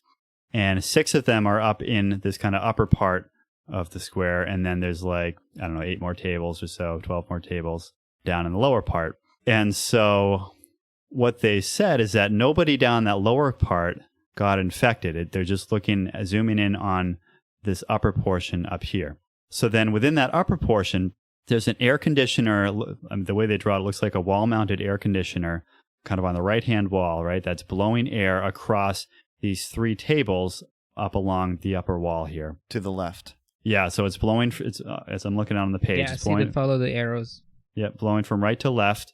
And then they show a dotted line showing that some air is then returning back to that air conditioner. Sure. But then it's interesting, there is actually an exhaust fan on the other end of this as well, which is not uncommon in restaurants because you have kitchens that have all kinds of exhaust and stuff in them. So anyway, so that's kind of the area they're focusing on. Down below, there's another air conditioning unit that's blowing air around that lower set of tables. And it looks like they're showing more of a kind of circular motion of the air there. So I wonder if that air by the circular motion is kind of buffering off and kind of pushing off some of the air from the upper unit up above. So maybe that's preventing some mixing. But anyway, that's kind of the layout of the room. And then as you go down, they zoom in on that upper portion with that air conditioner blowing left to right. Right to left. I'm sorry, right to left. And they show the 6 tables laid out. And so they had this guy sitting at the middle table, and they had a handful of people around his table that got infected. They had 3 people on the table to the left of him that got infected. And then they actually had 2 people right by the air conditioner, kind of on the other side, on the reverse side of the airflow from him, that got it. But nobody at the tables down below them, that second row of tables down, nobody got it. So I've tried to explain as best I can. What do you guys think looking at this? What do you think is happening here? The virus is just dancing all around and going everywhere. Yeah, it just really is. It's kind of a neat how detailed they are. And yeah, I mean, I think the question is, it's obvious, you can understand how these people got infected. The question is, why didn't anybody else get infected at these other tables? I was just going to say that because aerosol, that air from that air handler is really moving, at least in that, including the other 3 tables. And it seems like they have drawn a circle where people were seated, right? Or is there a possibility that there was nobody seated there at the time? That's a good question. I'm not sure. I think because they don't show circles all the way around the tables, I think these are actually showing people. And so the yellow one is the guy who was infected, and then the red ones are people who got it. I can see the argument that people are making that it's not aerosol, because E and F otherwise should have been affected. Right. Because that air that's coming out of the air conditioner, there are two scenarios. Things that's not clear is that sometimes you have these little fan coil units that are wall mounted, right? They're like 8 feet or 9 feet above the floor, and sometimes they're floor mounted. So the air is scooped usually at the bottom of the fan coil unit and is spit out on the top. So it makes like a whole U, or like a full circle like this. Hot air is dumped up, but then cool air has a tendency to drop because it's heavier, so it just drops, right? So it provides cooling at the occupied zone, even though if it's discharged like that. And then the cooler air then starts to move back this way, because the negative pressure right at the discharge of the fan coil unit, because of the velocities, a negative pressure is created. So that creates this like cyclone type of effect, right? And then the air moves like this. It's pretty cool. Just for the listeners, Goshe is sort of moving his hand in a sort of a vertical circular motion. Yes. It's like little eddies. All right. So yeah. So again, I think, Goshe, I tended to agree with you that this seems like if this were an airborne infection, the way that we're talking about it, I would expect other people within that space to have picked it up. But again, one of the important factors here with airborne infection is time within the space and the ventilation rate. So this doesn't necessarily rule out airborne infection. You're in a restaurant, maybe people are here for an hour, but does that change potentially when you're in a room with other people for 8 hours? I think so. I think that changes a whole lot. I think you're more prone to get it if you're in an environment where the virus is constantly present. Let's talk about schools, right, Tim? Like, for example, in New Hampshire or Maine, if kids are in a room and it's a classroom of 18 kids, between the periods, kids are going to get up. They're going to go talk to their buddies and so forth. They're going to be moving about for 8 hours. They're going to be picking up books and dropping and bathroom breaks and whatnot. I feel like if we were to follow this hypothesis, there is a potential that within a day, pretty much all kids are affected. Yeah, they'd all be exposed. Yeah. More or less. Still doesn't mean that, especially considering the success rate for recovery on children is almost 100%, which is good news for children at least. But they may not be such a good news for their elderly, 85-year-old grandparents. Right. There is a way to at least try to evaluate this, or at least try to give some context to it, to the risk here. Well, we mentioned the equation from that other study that we were looking at. So I tasked Joe with putting a chart together, comparing different air change rates and stuff within let's say a 400 square foot space, which might be the size of a classroom, and looking at different time periods and then different air change rates per hour. And again, this is by no means saying that this is what it is, but we took the values that they used in that Bonanno study as assumptions and tried to see if we could come up with something that made sense and that told us something meaningful about what was going on. I'm not going to describe all the different variables that we used as assumptions here, but we'll put them in our show notes in case anybody really wants to dig into it and kind of critique our work here. But again, we were just basing this off of the numbers that were used in that study as we understood them. I will say that things like the quanta rate, remember that the amount of infectious virus that somebody might be putting out per hour, those numbers can be all over the map. So for example, if somebody's just breathing at rest, the quanta might be like 10, okay? But if somebody is speaking, that quanta might be 320, all right? And then obviously if you have some kind of light activity, if you're moving around, if you're walking, if you're exercising, that's going to go up because it's, I think, somewhat proportional to essentially to your breathing rate. And that can also change based on, again, how, as we said, different people have different viral loads that they're shedding. So these assumptions can be all over the map. The numbers can be all over the map. So we use a pretty low assumption here of what that quanta would be. So what we're looking at here is we have a chart where the x-axis going across the bottom is the amount of time you're spending in a room. And this is assuming that someone who's infected, as well as the other people who are susceptible, are all in the room for the same amount of time. Okay, there are some other equations to sort that out if somebody leaves the room, but we're not going to get into that here, obviously. So this kind of looks at a situation where you have a classroom. Let's say there's one kid in that room who is contagious with COVID. And then going up the grid here, we have the probability of exposures. This is going from 0% up to 100%. So this is the probability that somebody else within that room is going to get an infection from that person who's shedding the virus. Again, with all the assumptions we stated before about whether or not this is an airborne disease. what we're showing here is that if you have close to 0 air changes per hour, which is actually not even possible because it's hard to even get that low of air infiltration values through a building envelope. I'll go to something like a half of an air change per hour. Does that seem reasonable, guys, as a kind of a baseline starting point? If you have like infiltration in the building, at least you'd have that. Right. Door opening, closing, people moving about, that tends to move air with pressure. Okay. All right. So what we'll start with, just so we don't make it like too scary here, we'll start with a half of an air change per hour. So it takes 2 hours to turn over all the air that's in this space. Let me just explain a little bit what the chart looks like too. There's a separate line for different values of that air changes per hour. And this ranges from 0.01, which is effectively 0, up to like 22. And if you remember, I asked a little while back, what's a typical rate for that? You said it tends to be maybe like around 6 for something like a classroom or an office or something like that. So there's a different curve for each of those air changes per hour values. And so what we're looking at here for the scenario Tim just described is about 0.5.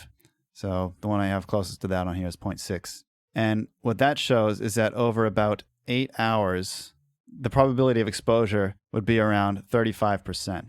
So again, that's with no mechanical air changes in the room and the same people within that space. This is like stale air within the room for 8 hours with somebody who is infectious and putting infectious stuff into the air. And that is a diagonal line. So that's, 8 hours is 35%. If you come down to like 4 hours, that's more at like 18%. You come down to 2 hours, it's about 10%. You come down to an hour, it's about 5%. Okay. So this is where like that restaurant example, and again, this is with no air movement in the room, but that restaurant example, if you're just in that restaurant for an hour, maybe you only have a 5% chance of airborne infection.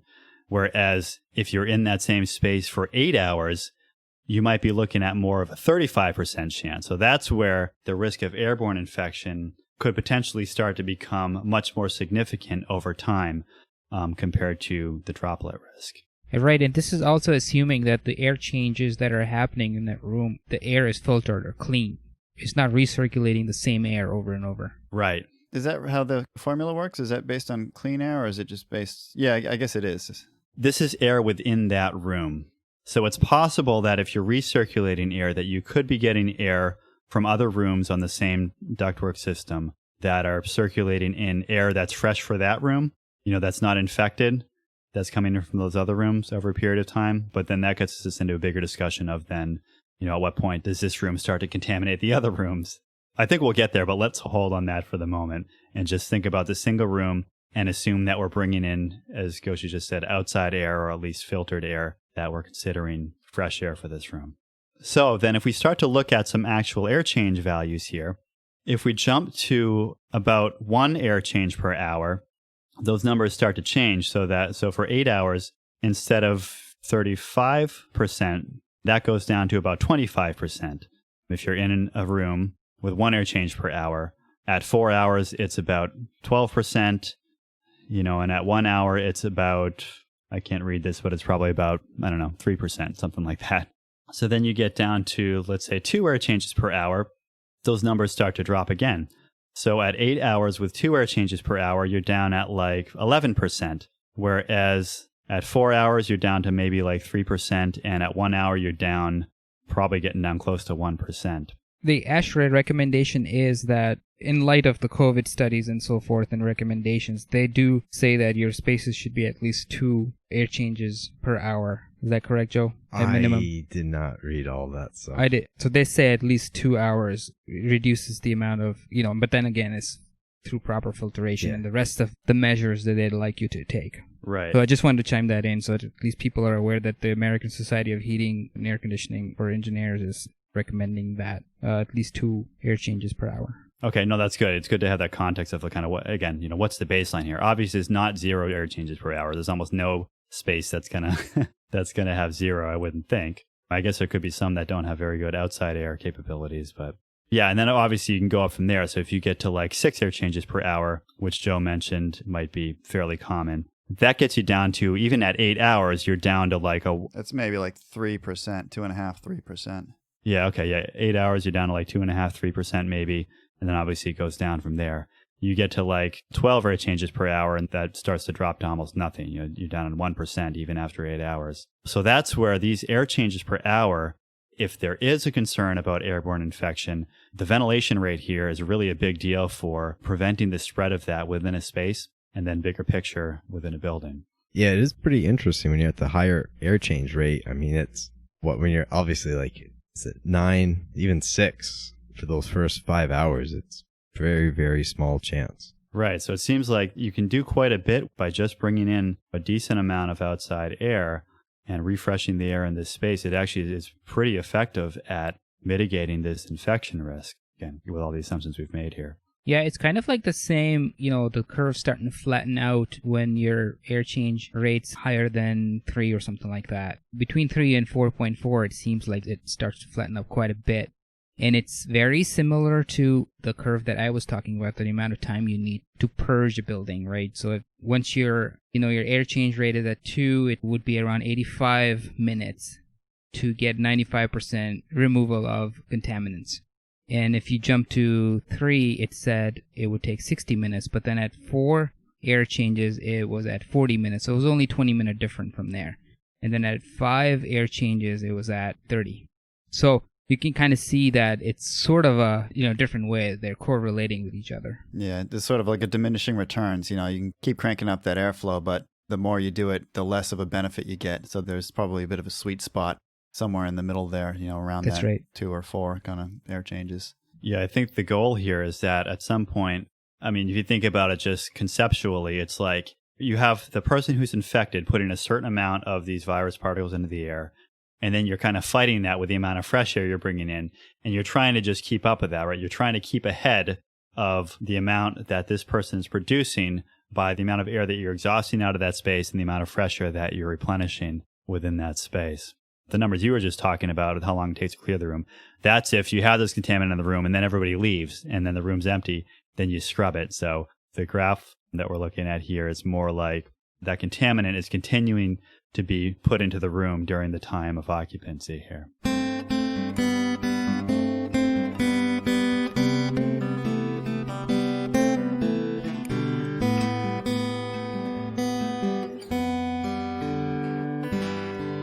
So now we've kind of put this theoretical thing out there that whatever the numbers are, that there's certain air change values that are going to be pretty effective at hopefully controlling this thing and certain ones that aren't. Before we get into the specifics of how schools are managing that, just generally, what kind of capabilities are you guys seeing in schools? For one thing, what are schools designed for in terms of the air changes per hour? And what are you guys, we talked about this a little bit already, but what are you seeing as their capability to start to take additional measures to address these risks?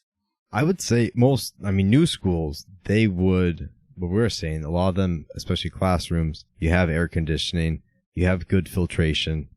I would say, you're definitely hitting at least 6 air changes an hour, most likely more. Nowadays with higher loads, more people have computers, so you have to have more of a cooling load. It would be easily 6 air changes an hour. And most of what we do, we have MERV 13 filters, which will take out a fair amount of smaller particles. Is that right? So in new schools, you're putting MERV 13 filters in the air handlers in a school building? Or is that something you're doing now because of COVID? In my experience, I started in California, and back in 2006, we were doing MERV 13 filters. California has some different codes and that stuff, but it was kind of good engineering practice. But these would also be recirculation systems. We would not do 100% outside air. It would be 20 to 30% outside air. So we'd have our MERV 13 filters to get the air before it leaves the air handling unit. Just to tag along a little bit on that note from Joe, LEED plays a little bit of role in it too. Code minimum says, MERV 8. But then LEED says you have to have, to get a LEED point, you can improve your filters to MERV 13. And oftentimes, good engineering firms, this is a standard practice that, the first bank of filters is usually MERV 13. On the return side, however, it's typically MERV 8. It's not MERV 13. And I don't think that anybody really thought this through in terms of the viruses and so forth, because in a mixed air system, sometimes up to 70%, sometimes even higher. In the school setting, you could have a return air portion of it is 70%. So it's only going through MERV 8. And then, like I mentioned before, that a virus that is a virus droplet, a particle that's between 0.3 to 1 micron, MERV-8 filters are only about 20% effective. So it comes out and then it mixes with the fresh air. But again, from HVAC point of view, we always say that, the problem to pollution is what? Delusion, right? The solution to pollution is dilution, right? Yeah, exactly. So, you mix air with that and then you bring it back in. So that's a standard practice as far as, like Joe mentioned, he's been doing that since 2006 and I've been doing it maybe a couple more years earlier than that. But, residential is a completely whole different ballgame. Like, for example, there was a time when I used to design buildings in the HVAC systems for, like, say, apartment buildings or elderly homes. And those were like a sort of heat pump systems that went into a closet that was open to the outside and the back and, had a condenser that was located outside. Those filters were just like 2-inch throwaway filters. I don't even think they had any ratings on them, period. Like MERV-3. Right. And there was no fresh air part of it, like, because it's residential. So there was not like a whole lot of requirement for fresh air. It was just relied on windows. Because even today, the code allows you to have, if you have operable windows, as long as they are 4% of the square footage of the rooms that they're in, it's not required to have a mechanical ventilation system. And so a lot of these apartment buildings get away with that, and they just have a recirculating type.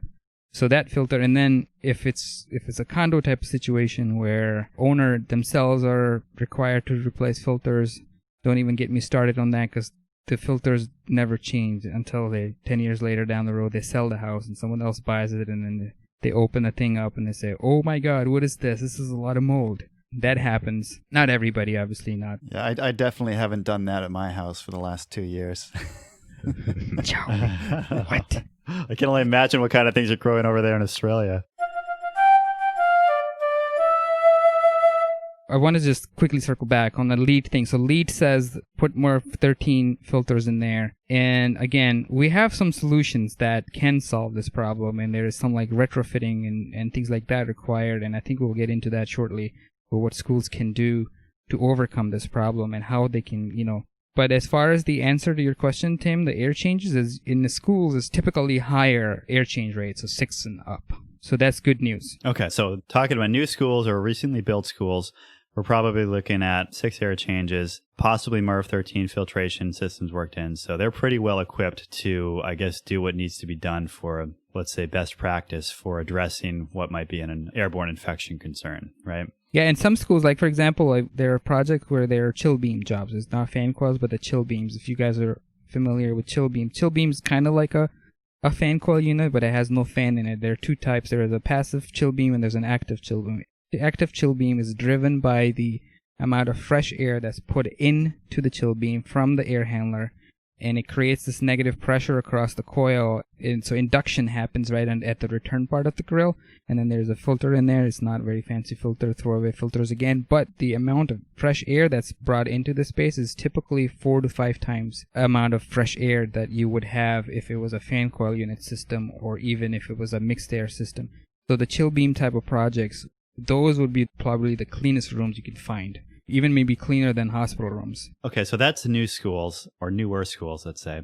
But of course, a lot of schools that are out there are not new. There's a lot of old, under-maintained, unimproved school buildings out there. And I know part of what you guys do is you're going out and evaluating some of these schools now, especially for the COVID risk, to see what they have and see what they can do to try to improve their systems to deal with the potential threat of, I guess, an airborne infection. What are you guys seeing out there in existing school buildings? Are you finding some that are not up to the task here, or are there things you can do with almost any system to try to make it work?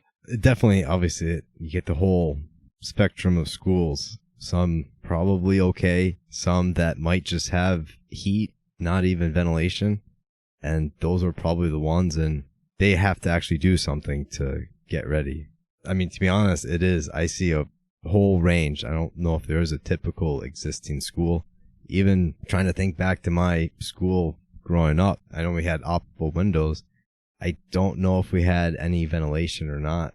Yeah, just to be clear there, you're talking about a lot of older buildings, not just schools, but a lot of older buildings might just have like hot water radiators or steam radiators within the room that are just heating that space. but they're not using forced air. There's no fans, there's no ductwork or anything like that. You just have something that's heating the room, but there's nothing else that's moving air around within that space, right? Yeah, exactly. I know. I guess I will just toss out a solution for that. Let's just say if you had a room, no ventilation, you can buy portable filters, like portable HEPA filters or high efficiency particulate something filters, like what a hospital would have, which it can remove, over 85, over 90% of small particles. You could just buy one of these, put it in the room and let it run more or less all the time to clean the air. I looked at that as a possible solution when I was trying to give ideas I sent a note to like my superintendent, my district, just about all this stuff, just saying, hey, have you guys looked at this? And one thing I suggested was maybe you can get some kind of portable thing that you can put in the room. But when I looked into them, at least the ones you can get like on Amazon, it seemed like the HEPA filters I was seeing were like comparable to maybe like a MERV 8. Is that right? Or when we talk about HEPA filters, are we talking about something that's a higher quality filter? Yeah. So I'm talking, like an actual hospital grade, laboratory grade, high efficiency filter. Is that something like a consumer can buy, or is it like something you guys would specify as an engineer and that would get installed in the space? So I think that's something that probably we can look it up too, is the certification that, the HEPA filter people go through. But I just want to give a perspective of what a HEPA filter can do in terms of containing contaminants. Biosafety labs are something that military, especially U.S. military, is involved with, where, there is a lot of testing, chemical warfare, weaponry, things like anthrax and scary things like that. Things like COVID. Yeah. Yeah, COVID. Wuhan experiment, whatever. So HEPA filters are actually used in those type of spaces, high-end HEPA filters, multiple layers and so forth, to filter out the air. So there are two types of filters, HEPA and HEGA filters, that are used in the biosafety labs. And I personally had a pleasure, not so much, of building one years ago, in 2006 actually, Joe, when you started. And the biosafety for is so scary that epoxy coated everything. Everything is stainless steel. It's welded. It's not even threaded. You can't even use flux, any of that. And if you enter the lab, you have to go through a chemical shower that's vacuum sealed. So you enter one door and it seals first. Then you have to shower from all 6 dimensions, bottom, top, right, left, corners. You have whatever inside a suit. Then the next door opens. You get into another room and then it dries you out. And then you get out into another room where you take your hazmat suit off and put another one on, and then you enter into it. So that's how scary those labs are, and that's where the HEPA filters are used. But, those are obviously like lab-grade HEPA filters. We didn't really have to deal with that before. And stuff that's available on Amazon is primarily like residential grade. They're not really designed to be in a classroom, for example. Right. Okay. So that's what I was asking. Yeah. I'm looking online here. Of course, I just had to Google it. We actually bought some, like when this thing first started, we bought a couple little like small room size, like HEPA filter things, which, to be honest, looking at the size of this thing and the amount of air it's moving, I'm like, there's no way that's having any effect, regardless of how good the filter is. We could probably do a quick math and tell you what air changes per hour, that thing is putting out. If you send me a quick email. To be honest, it's like, it basically functions as a nightlight for the kids. This is kind of the way I see it. It's an expensive nightlight. White noise. Yeah. The white noise generator. Look up IV Pair, PAIR, or just do like ivpair.com. I saw it today. It was one of the U.S. national labs. They were doing research, I think it's like them and MIT, some other school, and they came out with this, I don't know if it's new, I guess it is new, this little like filtration system where they use, I don't know, it's like they charge or put some electricity through a part of a filter, and supposedly it can kill bacteria and viruses. So another thing I wanted to ask you guys about is the UV filtration systems that go into some of these air conditioning things. So my understanding there is it's basically, you get UV light, which can be used to disinfect surfaces, right? Yes. I've got a bearded dragon lizard, and we've got a little UV lamp in his cage, and I'm thinking, well, what if you just put those things all over the place? So there are a few caveats with UV filters, and a lot of times people ignore that. One of them, everybody pretty much is aware that, they should be out of sight, so it shouldn't be anywhere, where the UV is getting into your eyes. And to solve that problem, the industry said, look, we're going to give you the UVGIs, the upper room, they call them, upper room UVGIs. And then a few universities and different, even I think it was like, ASHRAE even was part of one of the studies where they found that when these upper room UVGIs were used, it obviously depended on how the air was distributed and so forth. Most of the time, the top portion of the building or the inside the room was clean very rapidly, like it was perfect. However, the total effectiveness for the entire room was around 20%. So they got together with the different, destratification fan type of manufacturers like big ass fans. That's actually a name of the company. I'm not using. Yeah, no, I've seen them. They're awesome. Profanity here. That's actually a company. They tested with the fans in the space, and what that allowed them to do is to move the air in a fashion that, the whole air was sort of like moving so that the top of the room, the air was not stale. It was constantly pushed down, right?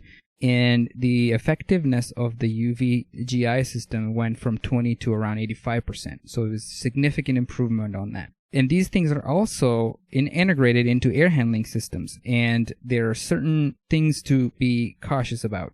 They're perfect if they're located downstream of your cooling coil, because cooling coil is something that gets saturated with water because of how cold it has to be to provide, like 55 degree or cooler air. So right downstream, you could have a potential of like mold and other, growth and so forth. So right there is a perfect location for it. However, UV filters require a certain airflow.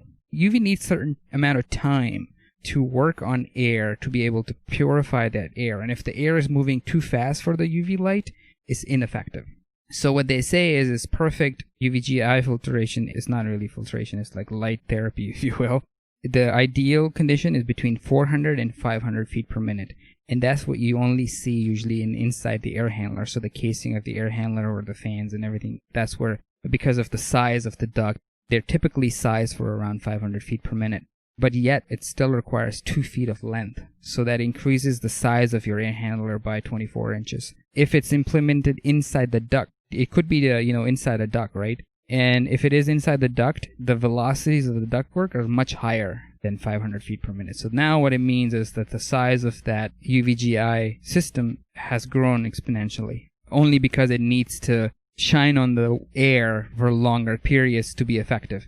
That means now there are limitations because, ductworks are, just the distribution. You could have a duct that comes off the air handler from the bottom of the air handler, goes in, and there's right off the bat, there's like a couple of splits. Now you're maybe looking at adding multiple ones. And then it can be expensive, right? That's an added cost, running cost for an owner. Or one last thing about the UVGIs that a lot of times people neglect to mention is that if it's inside the air handler and then the air handler filter is exposed to the UVGIs, it's very destructive to filter material. So care has to be taken when these are introduced into systems so that, and also insulation, it's very destructive to insulation. So sometimes you have an air handler with a casing which has for sound attenuation reasons. Sometimes you have a perforated panel on the inside and then there's a closed form cell, like insulation or some sort. And UVGIs could be very destructive to that. So when this technology is applied, just care has to be taken. And then, like I said, it could be not like a complete solution, but it could be a solution on top of other solutions, other things that, like better filtration, more outside air, more air changes. And then you can add this to get even more further effective with trying to clean the air. So it sounds like that would be something that's probably difficult to retrofit in most existing systems if you need to make the space for it in the ductwork or the air handler. Unless you're doing, as you said, like a unit in a room that's kind of recirculating the air within that room. Something like that. Is that right? Yes. Or is this something that's worth considering? In some instances, actually, it could also be helpful if you can't put it in a supply duct where if you have more room, for example, and to put it in the return end of things, then at least the mixed air because the fresh air you're bringing in is very less concerned that there are contaminants in there. The one that's coming back from all these rooms into the air handler and it's going through MERV 8 because you can't fit a MERV 14 in it to clean it, maybe there's a potential to add some of that in there to clean it. So now that when it's being mixed with fresh air, you have almost zero contaminants because now it's very effective in killing these viruses. Before we go on, I need to correct myself here. So I just looked up HEPA filters and what they filter. And this is from Wikipedia. It says, in the U.S., HEPA filters remove at least 99.97% of airborne particles 0.3 microns in diameter, which would be, I guess, the upper size of viruses. I think the coronavirus is supposed to be around like 0.125 microns or something like that. So you're right, Joe. That would be, if it's actually a HEPA filter that's meeting this standard, it would be effective against filtering viruses out. So I bet you've been looking at some other filtration systems that obviously weren't quite that good. Well, I bought an air filter from Walmart, and I think, some of them will call it, they just write like HEPA, that has like a HEPA filter, but it's just like a... With 2 Ps? Yeah, it's like, basically, it's this little thin sheet of plastic that's obviously not what we would call a HEPA filter. Yeah. Now, I shouldn't say, some of those might be effective for like filtering bacteria or filtering things like pollen or mold spores or stuff like that. But when you get to viruses, they're just that much smaller than those other types of particles that it's that much harder to filter them out. Mm-hmm. Right. There's always the fine print, right? And it says, hey, it kills 99.9, but, it's above 3.0 micron and bigger particles, right? So then they wouldn't be lying, but... Yeah. It could still be a HEPA filter, but not the HEPA filter that we know. I think the one I bought is a happy filter from China. That's good. As a comparison, so if it's able to contain viruses that are at 0.3 at 99%, it's much more robust than what you would have as MERV-16. MERV-16 is, only 95% effective at 0.3 to 1 micron. So close enough, but, HEPA filter is maybe a cheaper solution, if you will. Okay. So some solutions we've talked about here for schools to upgrade.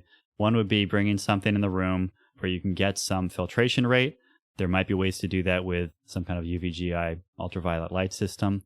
And then obviously within your existing air handlers, if you can retrofit some kind of better filter, if you can increase the outside air value, those are all things that could potentially help in these schools.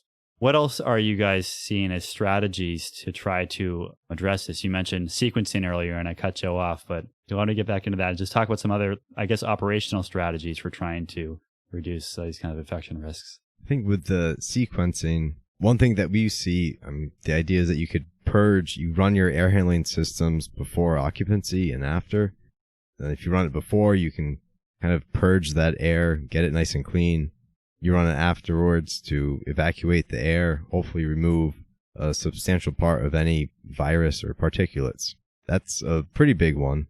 Another is, especially now with like energy saving controls, you will almost want to reduce your outside air if you have some spot that, maybe there's a conference room where you expect 10 people, there's only 2, so you don't need that much outside air. You will decrease your outside air rate.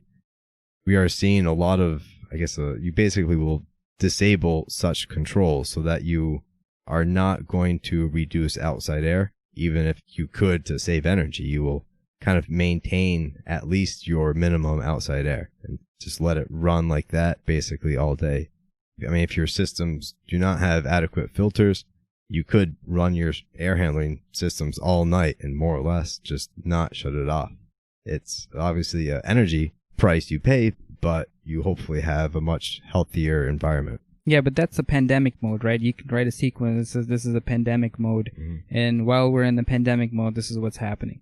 And I'd like to add one more thing to Joe's comments is oftentimes, and especially in schools or like areas where, you have like classrooms, meeting rooms, we often, in our sequences or design, sometimes we have a demand control ventilation integrated. So it's strictly going off of a CO2 level in rooms. So there are 2 ways of doing it. You sometimes have occupancy sensors or sometimes you have CO2 sensors. You have occupancy sensors when there's nobody in the room, the system goes to, minimum. So if it was delivering 1,000 CFM cubic feet per minute in the room, now there's nobody in the classroom, now it's going to go back down to like say 300 or something like that as long as building is occupied. And when the building's not occupied, it may just shut down, like the whole system shuts down. And the other way would be the CO2. So CO2 would be set to say like run at this low speed as long as the CO2 levels of part per million are at around 500 parts per million. When they start to increase above 600, start to ramp up the speed of the fans and bring more air. So the air change rate starts to change in the room. and you go to, like say twice as much air probably, right? And so with this pandemic control sequence, you can just default it so that you're always bringing the higher rate, whatever the system is sized for, so that the air change rate is higher and, outside air is coming as much, as like Joe mentioned. So there are a couple of ways that you could control. But again, like Joe mentioned earlier, that it comes at a cost. It's expensive. Yeah. So, I mean, what do you guys, obviously, it's always with HVAC a balancing act between fresh air ventilation and energy conservation. I mean, obviously, you could run 100% outside air all night long and keep these places pretty clean, but there's going to be a big cost for that in terms of energy use. What are you guys recommending in terms of kind of trying to strike that balance? I'm sure it depends on the system and the building, but how are you having those discussions? What discussions are you having with people about how to best manage that? Is it open everything up and just let it suck fresh air in, or do you really have to balance that ventilation, or I guess the risk of a lack of ventilation, with concerns about energy use? In my experience, what we've been doing is, not necessarily like say you have to do this and this is what it has to be, or otherwise all bets are off, because there is no right answer here. In the beginning of the podcast, I'd mentioned that the science is not settled yet on this. So as we know more, we're recommending more things. So when we talk to different facilities, whether it be a school or whether it be a, an office building or whatever it may be, we give them all the recommendations, and then we let the owner decide the route that they want to choose, and then we help facilitate that. But there, like I said, there's no correct answer here. It's just, added measures and what the occupants and the owners of the building feel comfortable with. So I guess to follow up on that, there was one more technical bit I wanted to get into about an article you sent us, Joe. But just to follow up on what you just said, Goshe, you're going to have schools all over the place that have all different kinds of capabilities in terms of their HVAC systems when we're looking at the potential for trying to introduce more air changes in these spaces. If I'm a parent who is concerned about this potential risk of airborne transmission of this thing, and I don't want my kid to be exposed, so I at least want to be able to have a minimal risk of exposure there, what kind of questions should I be asking my school, and what kind of answers should satisfy me about how they're managing their HVAC systems? Should I just be asking about air changes? Should I be asking about filtration? What should I be looking for if I'm trying to understand the risk that I'm sending my kid into? Definitely, it would almost be air change, filtration. I would even get into, I don't know if your schools are air conditioned or not. That could be it's not really, it is kind of related. You want a comfortable environment so your kids are not, their body, their immune system or whatever is not stressed out because it's too hot or too cold. Even a comfortable temperature could play a factor. More or less filtration, airflow. If you have 100% outside air, or if they're just recirculating because maybe maintenance closed outside air because it was cheaper. So it's, if cleaning too, maybe they cleaned out their ducts. Yeah. Another factor that we haven't really discussed too is the humidity in the rooms. I've seen some other studies. Yes, I was just gonna say that. Do you want to jump in on that? Well, I didn't want to cut you off. Sorry, I just wanted to comment on that. That's right. Now you probably know better than I do. Well, I think we're all still learning. But ASHRAE did have a statement on that, and what ASHRAE says is that there is an evidence that viruses tend to grow when the humidity levels are not controlled, and the ideal humidity levels that they recommend are anywhere between 40 to 60%. Now, in summer, especially in the Northeast here, that's easy for us to do. We like to, at least the new HVAC systems are sometimes designed up to like maximum 60% relative humidity, but more like around 50%. At least that's our experience anyways. So it's easy to maintain the humidity control in summer, but when it comes to winter, it tends to drop quite a bit. Sometimes it's 20%, sometimes it's 15% inside the building, 30%. So it drops below 40%. And it's very difficult to incorporate that inside the building, especially if it's an existing building, because now you have to introduce humidifiers, right? That are, there's the little probes, and they just inject like this, they sprinkle water into the airstream, and then the air carries that, and then you have humidity sensors all over the place that are trying to maintain that.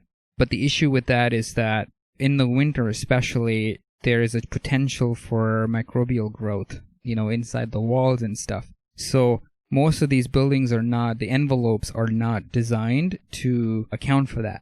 So, the vapor barriers and all those things, and I'm not an expert on envelope an envelope consultant can probably speak better of that, but that's something that you need to consider and be looked at if someone decides to introduce, like, hey, we have to maintain between 40 to 60%. And on top of that, Asher has also said that the human activity level is improved. There is evidence of humans perform better when the humidity levels are controlled between 40 to 60%.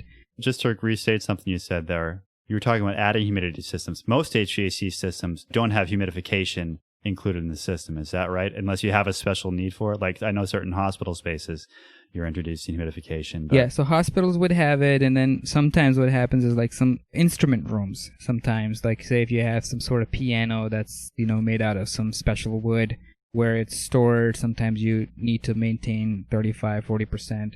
Relative humidity is easy to do in winter, but then in summer. And also, like for example, in colleges, universities, you may have like a curing room that's for concrete testing purposes, stuff like that. Art rooms sometimes require, not always, but on the high end, like college, university levels may require a humidity level to be maintained. Galleries, for example, art galleries may require. So in those instances, you would have a special dedicated system that would just serve those spaces and keep a relative humidity for those. You asked the question, right, Tim? You said that what kind of questions you should be asking? Yeah, do you have any other thoughts? Well, not necessarily like I have the questions, but there's something that ASHRAE published, and it's by ASHRAE Epidemic Task Force, and it's the Schools and Universities, which was updated 7/17/20, so just last week. It looks something like this, and you can look that up on the internet. And what this boils down to is that they've actually created a list of things to say how to reopen. Like, what are the things that an institution can do? And it can apply to pretty much any facility, not just schools and universities. But generally speaking, they have like a list of create a committee and then create like this cleaning sequence that you have to do every day. And these things you have to check every month. And you have to replace filters every blah. But it is available on ashrae.org/COVID-19. Yeah, so for parents, they can definitely go in and read that. I mean, I think it's 24 pages, but it's big writing. It's kind of like a presentation. It's not like a book. And it pretty much touches on a lot of stuff that we have spoken about and measures that you can take and a school or an institution or a building can take to control COVID spread. Joe, there was one more kind of technical discussion I wanted to have, which was you had sent us an article about somebody looking at essentially an equation, kind of like we looked at this equation to say, how do you control the infection risk within a room? You sent us an article that looks more like building wide if you have an interconnected ductwork system where you can start to measure those risks and start to account for outside air infiltration and stuff like that. Can you talk a little bit about how that works? And we've talked about all the strategies here, but just how, I guess, designers can be thinking about that? Sure. So that article was in the newest edition of ASHRAE Journal. The author, he takes you through kind of an interesting thought process. Obviously, he makes assumptions to simplify it. And the idea is to understand if you have person A is in one room and who's sick, contaminated, whatever, person B is in another room, they're healthy. Given your system parameters, filtration, outside air, and then also like how much airflow or how much like building area is in the sick versus the total, you can get an idea of how well your system spreads the contamination, basically. He assumes that it's, you're kind of stationary for the whole time, so that time is not a factor. And it just kind of boils down to a steady state equation. It uses, just basically that. You could take like your different filtration rates to compare, if you have like a 50% filter versus a 99% filter, you get an idea of how you can basically compare apples to oranges that way and make them both apples. So you can look at it and be like, well, if I increase my outside air, the ability of my system to spread any disease is equivalent as if I put in a different filter. It's kind of a neat way to compare, especially for an existing building, like for a school, you could use some of like his equation in there and compare your school building to maybe like a new building. If it had maybe a higher end filter, very good ventilation, it would kind of relatively show you how much worse or how better the other system is.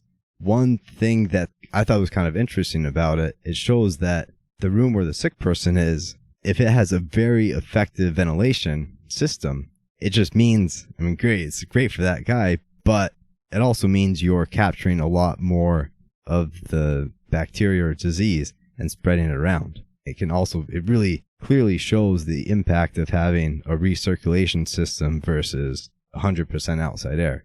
I mean, it makes it really obvious the benefit of increasing outside air.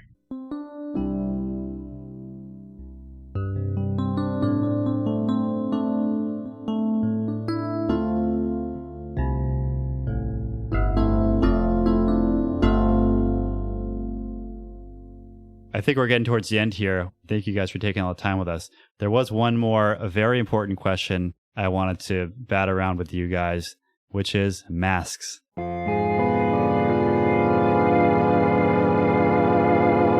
What do we all think about masks? What can they do? What can't they do? I have my ideas, but you guys are the air quality guys. Let me open that up to you and see what you think. I will just say, if you have a mask on, it does not block your sound, so be careful. If you do have one, people can still hear you.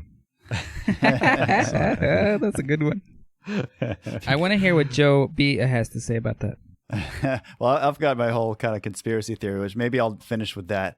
All right, let me go first, and then you guys can react to me, because I'm probably the most conservative on this one. Yeah, because what I say is going to discredit the entire thing that we've just done. All right, well, I'll go first. And remember, I'm coming at this from a background in healthcare design, hospital design. You know, I worked exclusively on hospitals for about 7 years of my career. And so in hospital, there is this mindset of infection control, of this person's infected in this room. We want to contain that. We want to use PPE. There's all these different strategies for controlling and managing that infection risk within a role. So that's kind of the headspace that I've been in with this whole thing. Obviously, when you go into the world, it's a very different situation, but I'm kind of predisposed to this concept of infection control. So my thought with a mask, getting back to the whole discussion about the droplets and the aerosols, I think there are a couple things that masks can do and a couple things that they can't do.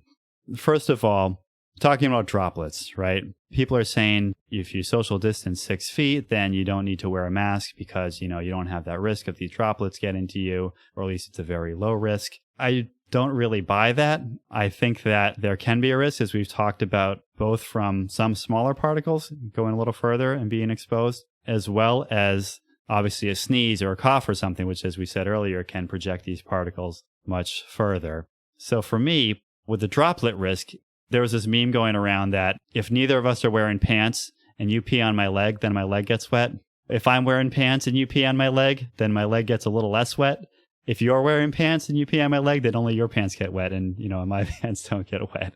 So that's kind of the idea, the way that I look at masks is that, my mask protects other people and other people's masks protect me. But again, it's, I think, a modest amount of protection. I've read some people who say that with these larger droplets, the mask can stop maybe 50 to 90% even.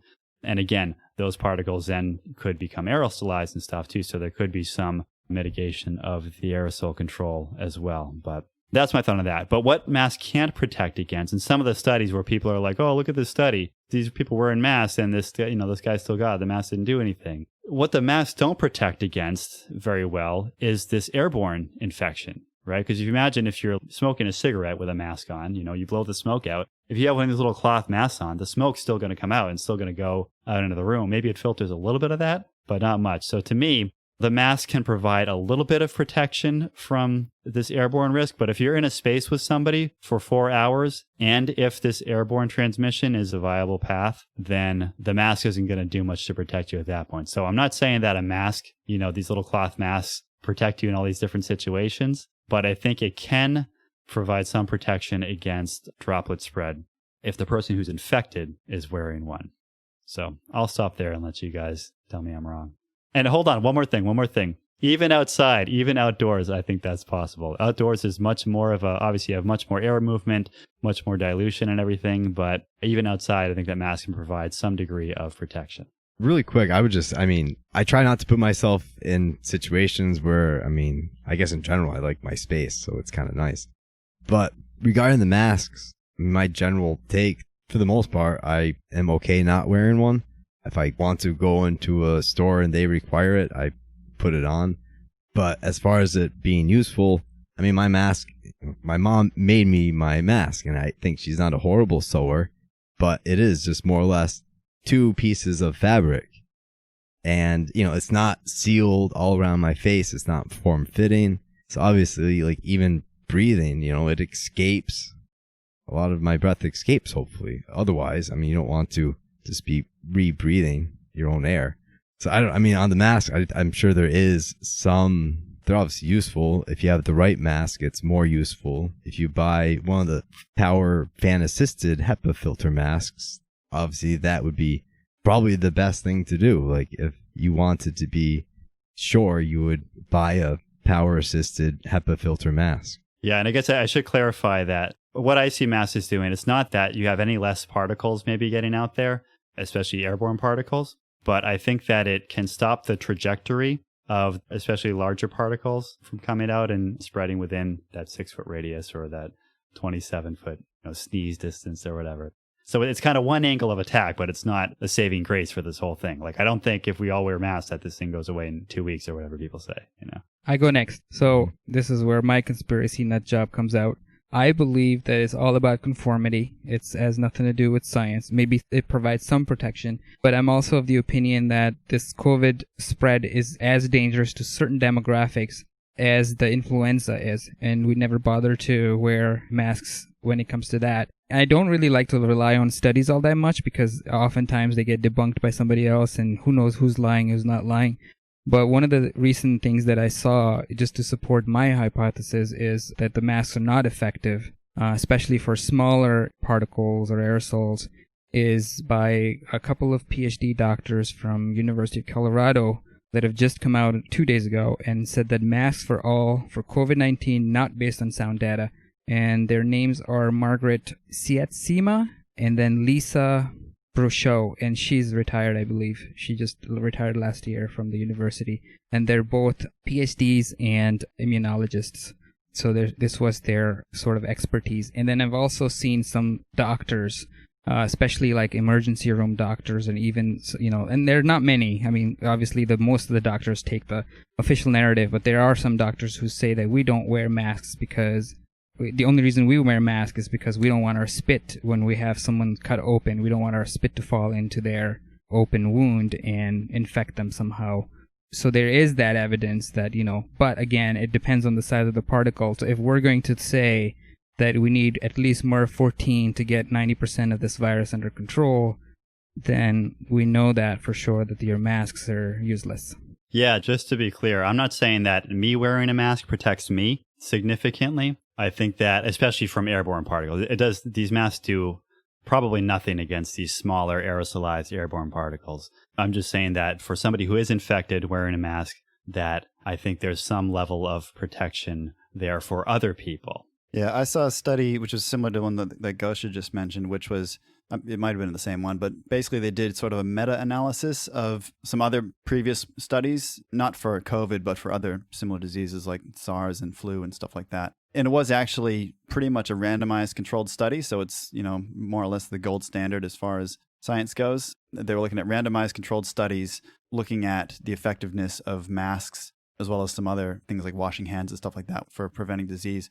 And they basically found that there was effectively zero additional benefit. And there was, of course, a bit of a range there. But on the average, there was effectively zero additional benefit on this sort of epidemiological scale of things. Now, I don't know, it's funny because, when we talk about like Austrian economics, right? Austrian economics starts from these very basic microeconomic assumptions and then builds up this whole kind of macroeconomic system from there. And Austrians get a lot of criticism for that approach, what they call the a priori approach, where they basically say, well, but look, there's all these complexities in the real world that you guys aren't looking at.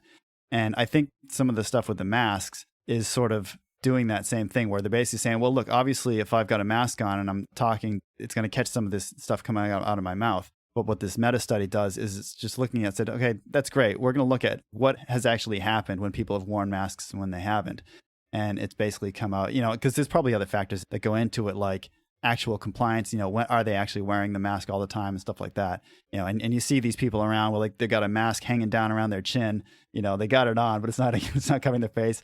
It's not fitted at all to their face. So they're just blasting stuff out the sides of it or whatever. So just to sort of second what Goshe said, I think I agree that a lot of the mask stuff, even though, yes, it has a sort of a priori reasonability to it, it does sound like a reasonable assumption to make. And you know what, realistically, it's like, what's the cost of wearing a mask? It's a little bit of you look kind of weird, but these days it's like the cool thing to do. So I don't know. Again, I'm in a place here in Australia. We have 0 cases.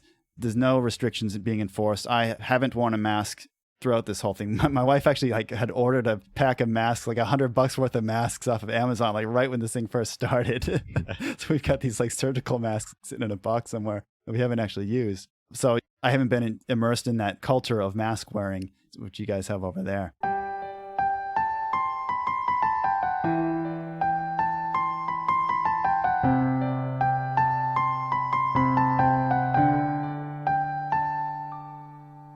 Like, I gotta go in about 5 minutes, so I'm just gonna spew out my crackpot take, which has been promised. All right, fire away. The first thing I need to talk about, which we haven't discussed, is that there is another source of virus-containing aerosols. And I think there was a case study, I think from the original SARS or from some flu or something like that. And that is, of course, the threat of contagion due to aerosolized diarrhea. I can't tell you how many nights I've woken up dreading that. Well, yeah, you won't sleep tonight. Look up that study. You just got to think that over. And then, you won't sleep. It's funny reading all this stuff, all this research that we've been looking into. I'm so self-conscious now, like when I talk about how much crap is coming out of my mouth, beyond the crap that I'm speaking, the actual fluids that are coming out of my mouth. I was having coffee with someone the other day, and like, this guy's talking at me. I'm looking at my coffee cup. I'm like, that coffee cup's like this far away from his mouth. How much of his spit is getting into my coffee right now? See, he should be wearing a mask. You got to be wearing a mask. Fear is the real virus, you guys. That's it. Here's my crackpot tape. So the whole thing with this is everyone's saying, oh, look, we got to have all these measures in effect until there's a vaccine. It spreads so rapidly, which if you compare it to the original SARS in 2003, there was only 8,000 people that were infected with that. It was basically managed to be contained because it was only spreadable by people who had pretty visible symptoms. So the only places where it was really spread were like in hospitals, as well as there was a few kind of people that got exposure and then took it home to Canada or something like that.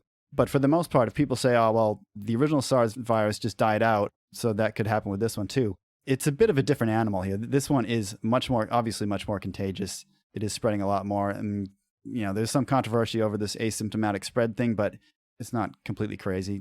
It seems like a reasonable assumption based on the evidence. So what everyone says is, oh, well, so basically we got to have all these lockdowns and everything in effect until the point when we can have a vaccine, right? A safe working vaccine. Again, I'm no biologist. I'm no epidemiologist. I just think that's completely ridiculous. I just think it's a pipe dream. It's not going to happen in any reasonable amount of time. Or if it is, it's certainly not going to be tested, long-term tested or anything like that. So I'm thinking, okay, well, what's some other potential way to approach this thing? And I actually heard a podcast with some other guy, I think this guy was an economist, basically saying the same sort of thing, saying, look, there's no way you can ever have a virus for this thing. Don't even pretend. A vaccine. A vaccine for this thing. Like, that's just ridiculous. But he's saying basically what you could do is you could essentially expose people to it in some sort of controlled environment, let them develop natural immunity, and then they kind of go out and have this herd immunity, right? Now, of course, we know that old people are very susceptible to this thing, so you wouldn't want to have old people doing this, but you could have young, healthy people. You could do whatever screens you need to do, make sure their vitamin D levels are good and everything, and then you rent out a hotel somewhere. You go in, put them in a room, you spray a little COVID at them, and you say, okay, now you hang out. Put them on a cruise ship. So now you hang out in this hotel room or this cruise ship or whatever for the next 2 weeks. That's your quarantine period. And, you might get sick, you might not get sick. You'll have medical people in the area that can support you if you get sick. But essentially what that's doing is it's the same thing that a vaccine would do. It's exposing people to the virus and allowing them to develop that immunity. And then eventually you can build up that herd immunity, which means that there's so many people that have it that it's very hard for the virus to find new people to spread to. Just to add to that, I just want to say that Reason Magazine, July 1st, had an article that said the COVID-19 herd immunity is much closer than antibody tests suggest, says two new studies. And both of the that you can read up online, but apparently there are two studies, Germany and France, I believe they've done, one on 200 people and the other on 365 people with random people. Some were asymptomatic, some were actually COVID with symptoms, and they found that the herd immunity was like achieved in 4 days or something like that. So I think those studies sound very promising, except that at the time, at least a month ago, they were not peer reviewed. So an article does mention that in there. So I hope that is a good news, and if that's the case, then I think we may be on the right track there. Yeah, and I actually just saw a study thing that was announced. It was all over the news yesterday, saying COVID may have spread 10 times more than what we've previously measured, because what they were doing is they were measuring these samples, I don't know if they're blood samples or spit samples or what, from people that they kind of had on file, and they actually found this prevalence of it was 10 times more. So 10 times more people have been infected by it than what the current stats show, which implies that it's actually 10 times less dangerous, right? Because you got that many more people.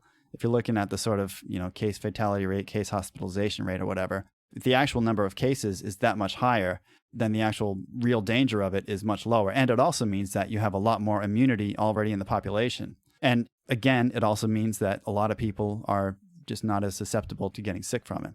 Another point I just want to make around this is, when you start talking about herd immunity, people say, oh, well, but we don't know if the immunity is going to be long lasting, or if it's just you get immune and maybe 6 months later you can get reinfected.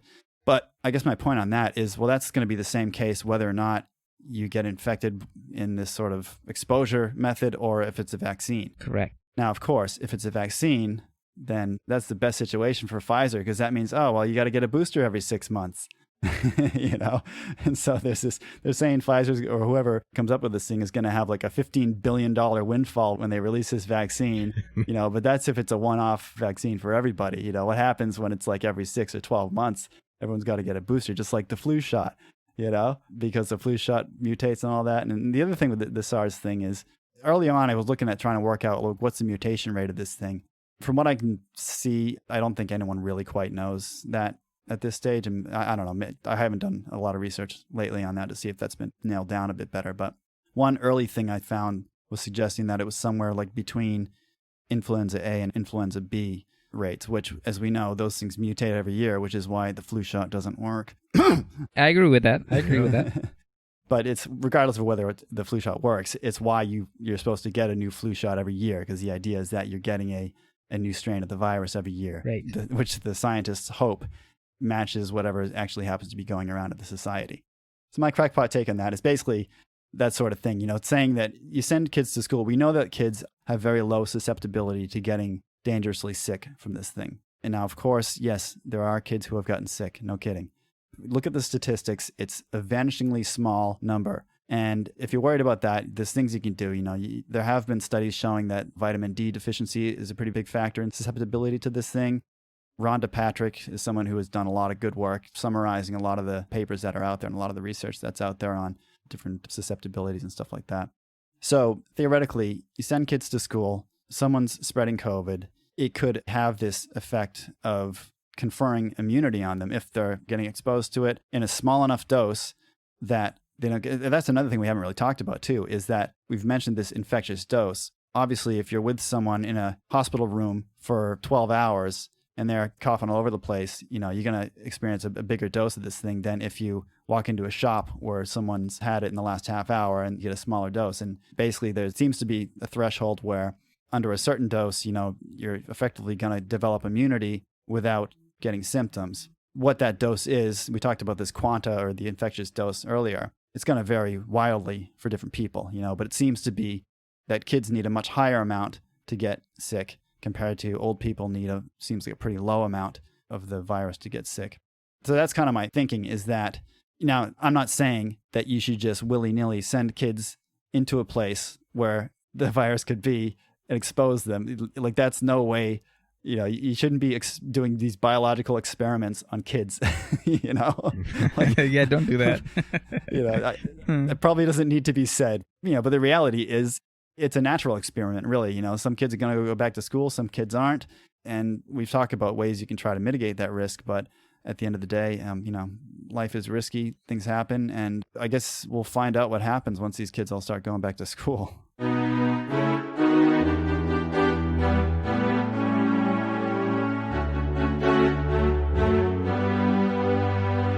right, well, I think that's a good point to end on. Goshe and Joe, thanks so much for taking the time with us today. I really enjoyed having this much of a technical conversation on this topic. I think that it's something that isn't really on a lot of people's radar. At least I haven't heard about it. I mean, maybe you guys see it in your industry, but part of my concern is that as schools are looking at strategies to reopen, that they might be underestimating this potential of airborne risk. And to my mind, when you're in a space with other people for 8 hours, that risk may start to become significant related to these other modes of transport. So I think we at least came up with some ideas here, or things people can be looking at to try to mitigate that potential risk. And hopefully, as people are sending their kids back to schools, they can get some kind of reassurance from their schools about what they're doing and ways that they can manage their HVAC systems to hopefully help combat this thing. So thank you, Goshe and Joe. Thank you, Tim. Thank you, Joe. Most welcome. Thank you. Well put podcast, and we always enjoy you guys listening to you guys. Thank you so much. Thanks. Sorry, before we go, do you guys just want to say something quickly about your podcast? Angineering.tech. I'm disappointed. I don't know if you remember this, but when you guys were setting this podcast up, I had suggested a name which you guys didn't take. Do you remember what it was? I think there was like 50 different names that were suggested to me. Although I must say the name that we've chosen was an inspiration that we got from the name of your podcast. I know. I appreciate that. Yeah, I definitely could. We'll sign you guys on as a sub-consultant, I guess, on our future podcast. There you go. Yeah. We'll be happy to join. So the name, my name for your podcast was, you got two guys, two HVAC engineers, right? Talking about libertarian topics and stuff. So the name I came up with was Blowing Hot Air. Huh? I remember that, yes. I remember that now. That's hilarious. That's pretty good. Yeah. See, how could somebody take us serious if we had a podcast name like that? That was my issue. Maybe that could just be your tagline. Maybe you should just, just tag that on the end. I think we can incorporate that. Here's Goshe and Joe, Blowing Hot Air. Over and over.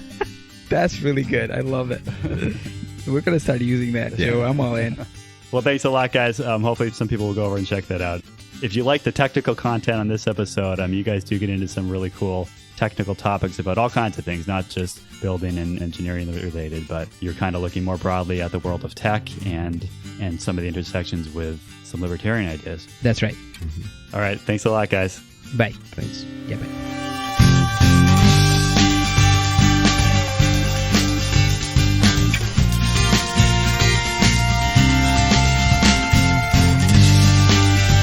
Thanks for listening to Anarchitecture Podcast, the built environment of a stateless society. Visit anarchitecturepodcast.com to follow our blog and social media and find out how you can support us through Patreon or with cryptocurrency.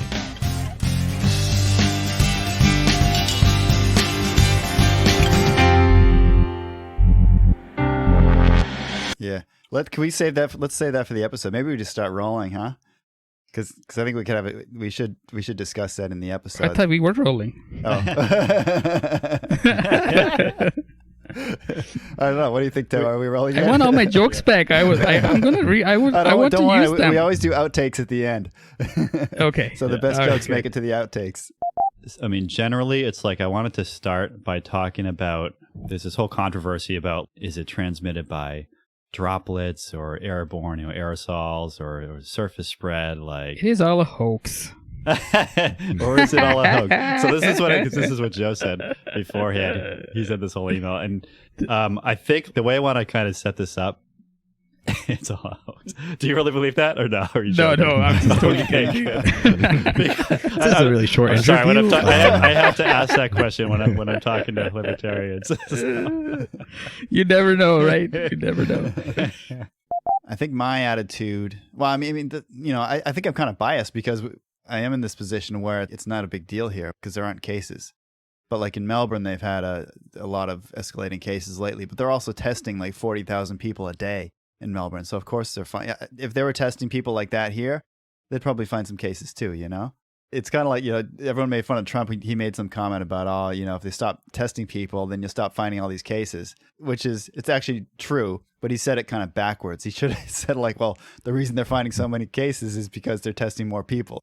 But of course, it being Trump, he had to say it the dumbest way possible. So He reminds me of Bush Jr. Yeah. Just a little bit. No, I actually, on that same note, Joe, I remember seeing a meme, and the meme said something like this: if you did a lot of IQ tests, more IQ tests you'll take, more dumb people you'll find. Yeah, exactly. Yeah, because there's probably a selection bias. Like the kind of people that take IQ tests probably tend to be a bit higher IQ, right? After Joe's done blowing his nose. You got the COVID over there, Joe? We had school holidays for like 2 weeks, and then the kids just went back to school this Monday.